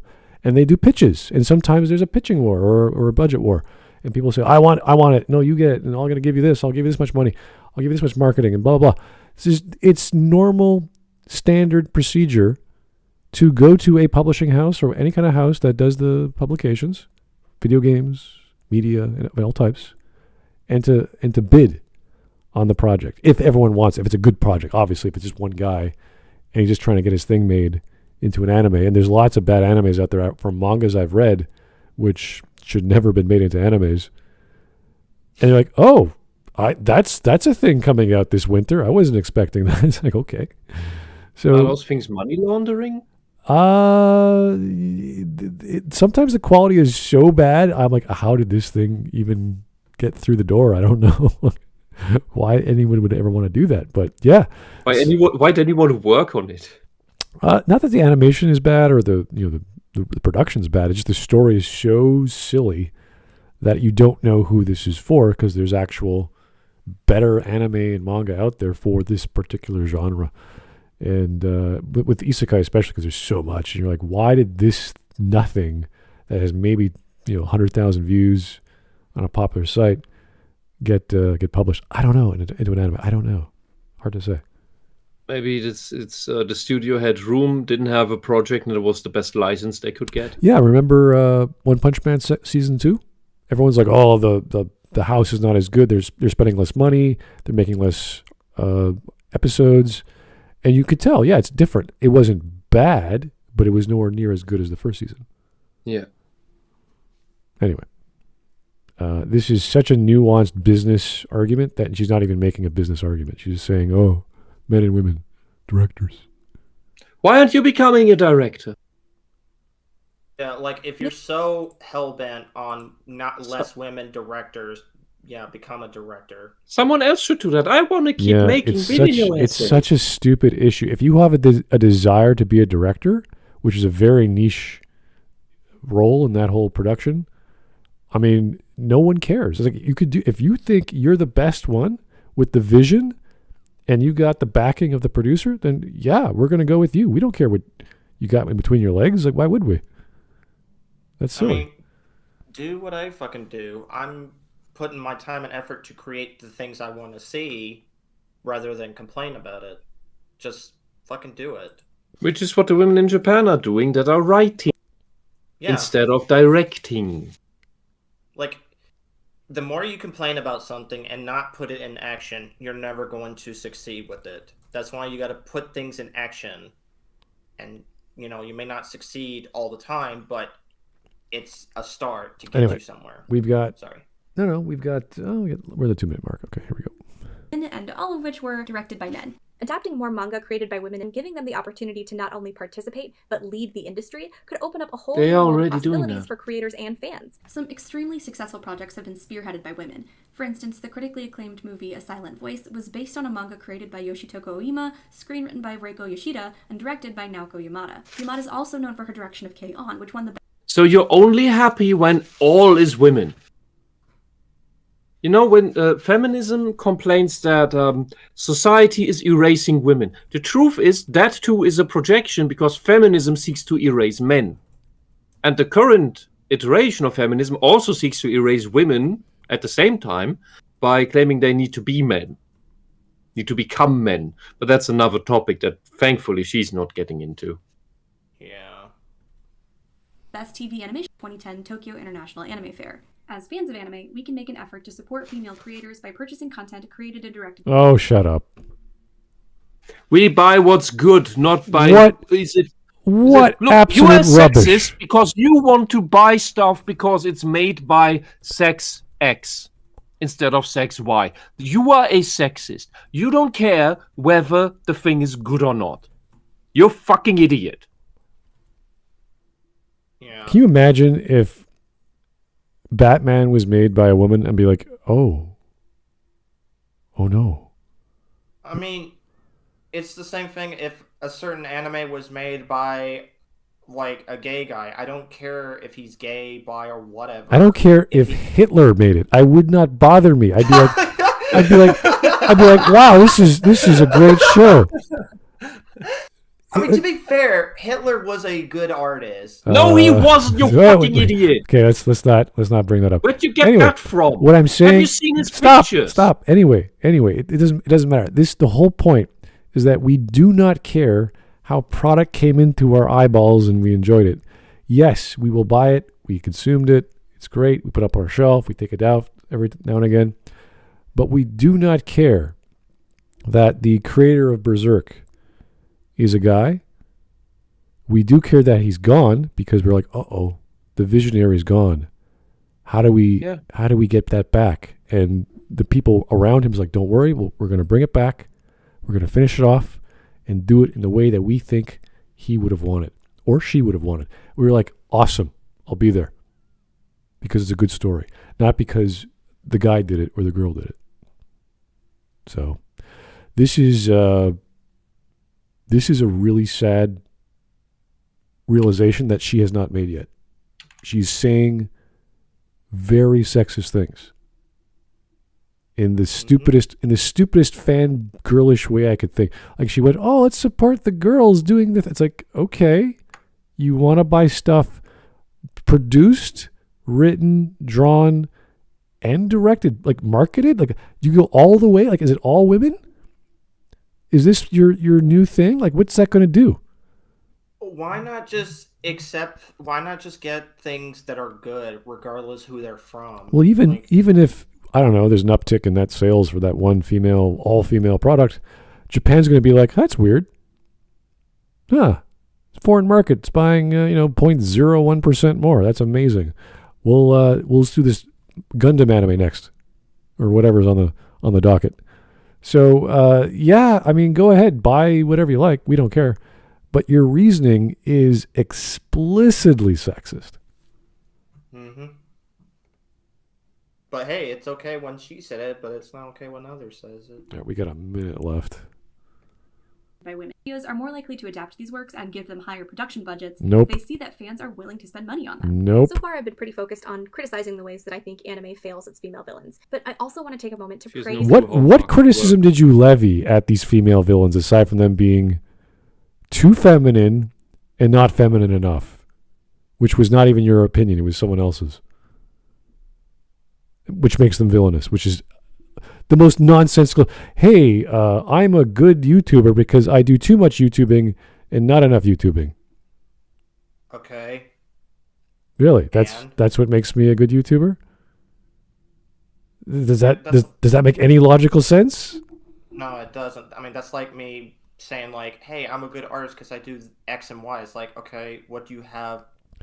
Well, if the variable is in one direction negative and one direction positive, so positive 1, negative 1, you have a very high negative correlation between the same variable scored on opposite ends.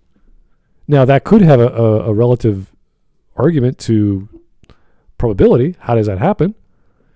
But does that make it a good trait to have within the product of whatever I'm making? I would have to say no, there's too much variability to even make sense of that. So maybe there's another variable which makes the product good or makes the thing the way it is. It is, you're a good student when you never attend class and you're always in class. It's like, what's going on? Anyway, this is, her premise is wrong. Her publications she chose were feminist and biased. She threw in a few misogyny statements there. This is all ridiculous crap. And the best example she had was Queen Beryl from Sailor Moon, who was too masculine for being a villain. Therefore, she was a bad villain. Because I thought she was too feminine. Well, she was she's a too masculine role, being an empress or whatever she was, a queen. I thought that was why she was a good one, because she actually was the leader. Apparently, the message was the good gender role of Serena won the day over the bad gender role of Queen Beryl, because Serena's the good girl, and I don't know what the hell Queen Beryl is. Anyway, we got one more minute. A few villainesses who break free from stereotype and are presented as complex, dynamic characters. So Queen Beryl. I mean, yeah. They're boring stereotypes, but complex characters. Well, what is it now? Isn't complexity based off the multiple plots and multiple reasons for doing something, like lust and her backstory, not necessarily because she's a strong female? I don't know. I don't think that's the magic formula for a good character, male or female. Some of my favorite anime villainesses are Lady Eboshi from Princess Mononoke, Echidna from ReZero, Reiko from Parasite, and Isabella from The Promised Neverland. All of these villainesses are phenomenal, and you can tell that so much care and attention Why? was put into their motives, their personalities, and their interactions with other characters. So they're written well. Mm-hmm. Not because of their gender roles or their strength being a masculine role or a leadership role. You just like them. For her, it's only important whether it's a woman. She's a sexist. Lady. Why didn't she start with this? These are good characters, and the rest of the villains are bad because they're not like these characters. You go, oh, okay, then we can compare Echidna to Queen Beryl or whatever. I think because it would have destroyed her argument. But that's an essay. That's how you start. Here's my hypothesis, and here's my proof, and then here's but body. You can't start your essay with the example that destroys the entire argument for the essay, because then you don't have an essay. That's right. Okay. You just have a bunch of mess essay. Yeah, that's what this is. A messy. A messy. Messy. Okay. Anyway. On screen feel alive and real rather than stereotyped carbon copies. They are literally female stereotypes. What are you talking about? I mean, psychopaths and narcissists are all kind of similar. You know, I don't know where I saw this, but someone was complaining like, "Oh, South Park has a gay stereotype." It's like, yes, it's for comedy. That's the whole point of stereotypes. It's a comedy. Yeah, okay. Aye. 30 seconds. Villainesses might not be good role models, but they can be good. Yes, they can be. Sure they can be. Why not? Leadership, strength, organization, eloquence. You can do all those things without being evil. That's true. Yeah. They're not like pure evil, like I kill everyone I meet. It's like, okay, that's kind of stupid. But... I'll be like the villain, but good. I like Darth Vader's voice. Okay, all right. Yeah. Women can be good, we can be evil, and we can be anything and everything in between. Oh, and some of us can even be good cooks. Not me, but some of us. What a worthless woman. You can't even cook. But you complain about all this feminist crap. All right. You are completely worthless. Global Gender Gap Report 23 by the World Economic Forum. Oh my God. I knew it. The World Economic Forum. Why did you have to say that? The fucking commie shit that wants to reduce the population by 90%. All right. Anyway, let's go to memes before I hurt myself. All right. Oh God. I have to scroll Horrible. up. Scrolling up. Here we are. February 19th. All right. Smud, Wisp, you guys already saw this earlier, but can you let Fox read it out? Needs to be seen to be why? viewed. Why do you obsess over the stupid comments so much? Yeah, just read it in the Smudcast discussion, guys. It's fine. Let's focus on the actual memes. Don't go all caps. You've been better than this. That was what is this again? This is the one that you mentioned, Wisp. That's Shamanic Princess. Shamanic Princess, thank you. Why do they want me to read it? It's in the other chat. They can read it themselves. Okay. Smud begins Smudcast. Anime has a villainous problem. Mahler and SWT begins Stargrift. Ryan loses his mind. Mahler and Ryan Stargrift. Oh God! Don't make me choose. Hey, it's up to you. What? You have to choose between Mahler and us? I choose Smudcast because at least I've said this before. I used to love Mahler, but his point doesn't really go nowhere. But when I watch the Smudcast, it's like, here's the point. We're gonna stick to it, and that's the video. And I'm like, okay, I feel like I've gotten everything I need to learn from. I'm just stunned since you went full hypocrite. All right. Does anyone recall this anime? It looks very, very familiar. That is also Shamanic Princess. Oh, really? Yes. Can't you tell by the clothes? The art style is, I mean, I can't quite It's definitely 90s, but I just don't know. Yeah. Yeah, and then the entire screen is filled with dynamic. Yeah. All right. Oh, this is the villain from the manga One Punch Man that was fighting Tornado. What's her name? Tsumaki. Psyche? I can't remember her name. Psychos? Oh, it's written. Thank you. Someone wrote it down. Thank you. Psychos. That was a weird episode because she transformed into this giant woman. Okay. Daki from Demon Slayer. Yeah, Demon Slayer has a bunch of great girls. Medusa from Soul Eater. I don't know that one. Cool. I still haven't seen Soul Eater. Wisp in Smudcast 741. Oh God, Sylveon. I hate this thing. It looks like a stupid piece of candy. Yes. But Wisp Sylveon is one of the two evolutions even worth a damn. Oh, that's You're cool. lying. You're lying. Which Pokemon is that? Nachtavara and Glaciola are amazing as well. Flamara is just cute fluffy. Kawakami. I'm not familiar with Pokemon. I just like the design. Farnese That makes no sense. Your behavior makes no sense. Vandemion from Berserk was an antagonist for the first bit of her arc. Oh, was that the fire chick? She was into fire? Yeah, Farnese was the pyromaniac who loves to burn people. Yeah, I know what you mean. Totally a good person. It's been a while since I read that part. I was like, is that the? Yeah, that's her. Okay. All right. I can fix her. Right.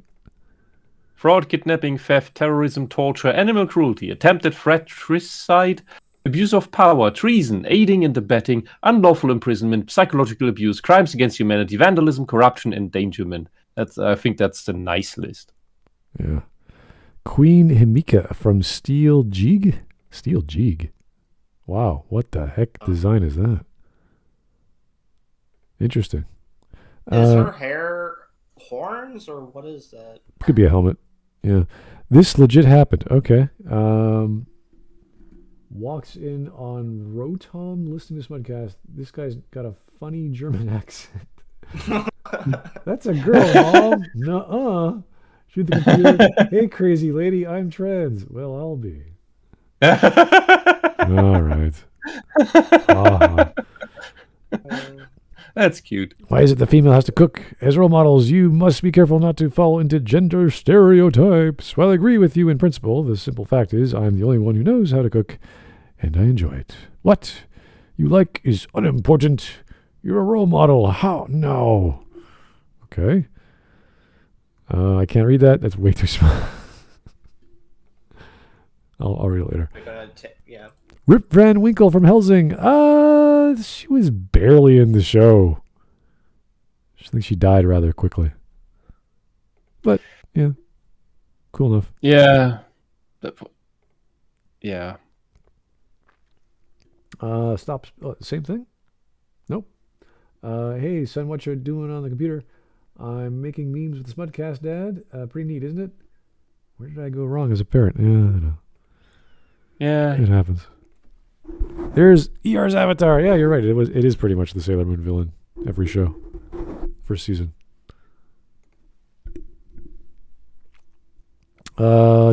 Katagina Luz from Mobile Suit Victory Gundam. Yep. Awesome. Simple design. There's Serena and Tuxedo Mask, and there's the meme. There it goes.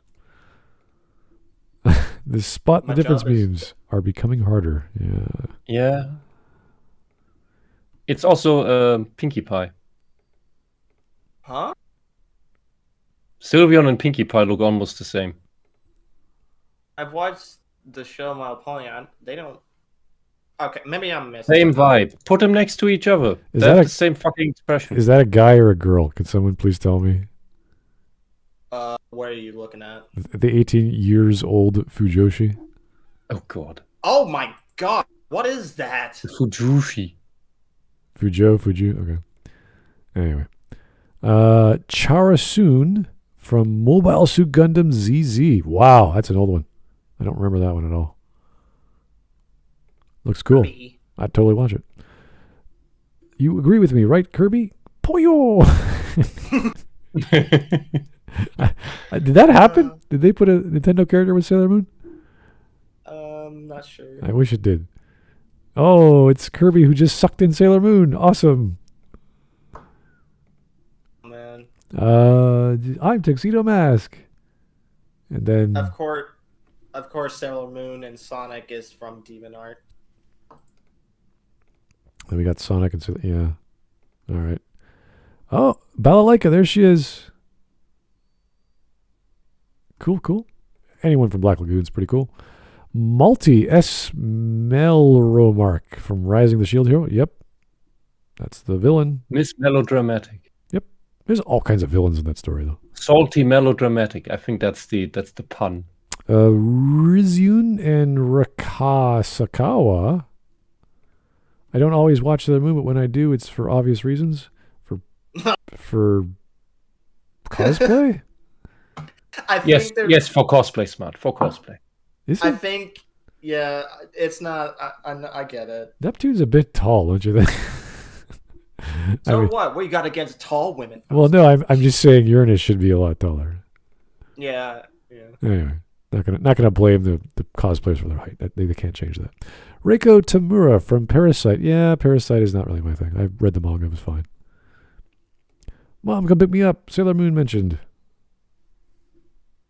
Is that a flip phone? I can't. It's a totally flip phone. You can see Peppa Pig in it. All right. Kill a Kill. I don't like Kill a Kill. Not my thing. I don't really like the design in the ears. I just couldn't get past That's a hair. First episode's too much for me. Okay, well I can't. Well, American comics don't have a female villain problem. I think they have a writing problem in general, not just villains or heroes. They're not horrible. They're just not as good as they used to be. Art by Kazuma Kaneko. An Alp? What Whisp was talking about. Oh, really? Oh, you're right. Cool. some good art. Simple. Echidna. Yeah, everyone likes Echidna. Sailor Galaxia. Yeah. That's when it gets like over the top power levels. Wisp, you can keep your Alps. I'll stick with a proper succubus. Thank you very much. I was never a fan of her design. Yura Also, from Inuyasha. No, that's not Inuyasha. That's Darkstalkers. No, the next one. I was never a fan of the head wings. And her dress looks weird. Oh my god. Okay, it's not. Right. I see no god up here other than me. Oh. Day-to-day is over the top. Ninja Scroll, Zakuro. Oh, that was, she the poison lady? I think she's the poison lady from Ninja Scroll. Oh. Ninja Scroll's over the top. Which one's this? Benny Sato. I don't remember her. It looks like a woman I don't want to get near. Oh yeah, there's all kinds of everyone in Ninja Scrolls like got their signature thing. Did you want a woman to step on you? Not to the point of death. Bitch, don't you want some? The only women who will step on you look like that. The power of paper. Maybe not like that. Oh, okay, Paper Mario. There we go. I've only played Super Paper Mario. I've never played like the original classic. Oh, they're all excellent. Yeah. Yes, the Demon Lord from Lord of War. Oh, I forgot about her. Jeez. I kept thinking of the Dark Elf chick. No, the evil lolly is the villain. Yeah, okay. Never seen it, but I do like the art stuff. Fox doesn't have his avatar in the stream memes. It's fine. What? It's a brilliant, beautiful manga. Oh my god, lady, go outside and touch some grass. The grass. It's AstroTurf. Okay. Carmilla. Okay, Carmilla. If you want my avatar one of these days, I can send it to you. There's Caroline. Yep, I remember her. Beautiful, absolutely beautiful. Only on screen for like 30 seconds. Not even a minute. Yeah, she gets sliced. The animation is so brilliant in that movie. She's 50. Okay, that's pretty amazing for 50, but good for her. What else you got here? Pokemon. I'm not sure. Ivy is difficult. Yeah. She's not a good person. I don't like her sword. It's kind of stupid. It's not. I'm not even surprised. Satanic feminism. What? Lucifer as a liberator of women in 19th century culture? What the hell is that?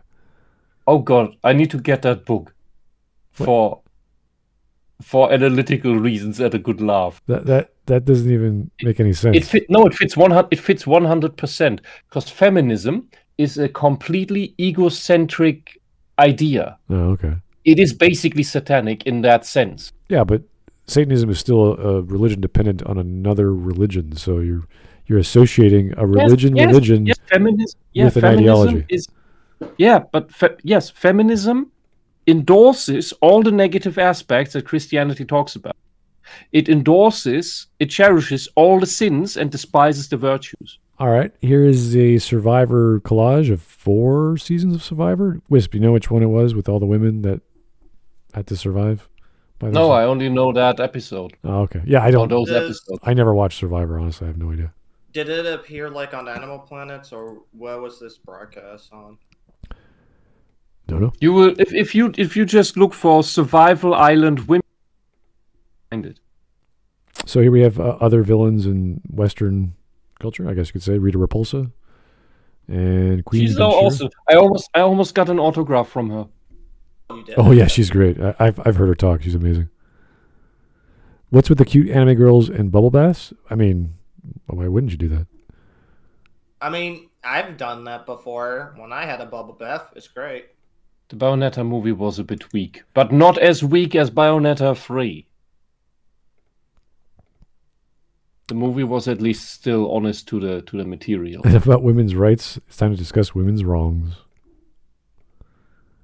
Repost for Ninjago, ignore for women's rights. What? Feminists planning their next demonstration to campaign for rights they already have. Yep. Be gone, thought. That is Tenet 7. I don't know what Tenet 7 is. I'm guessing a Power Ranger character. This looks like really bad cosplay. Toxica? Wow, that is... Jeez. And Astronema. Wow, I have no idea what that is. All these references, I'm like, what? Looks like B-movie stuff. Scorpina. Yeah, holy jeez, that's got to be a B-movie. Scorpina Machina. Okay, that's pretty cool. Then we have Archerina. Okay, yeah.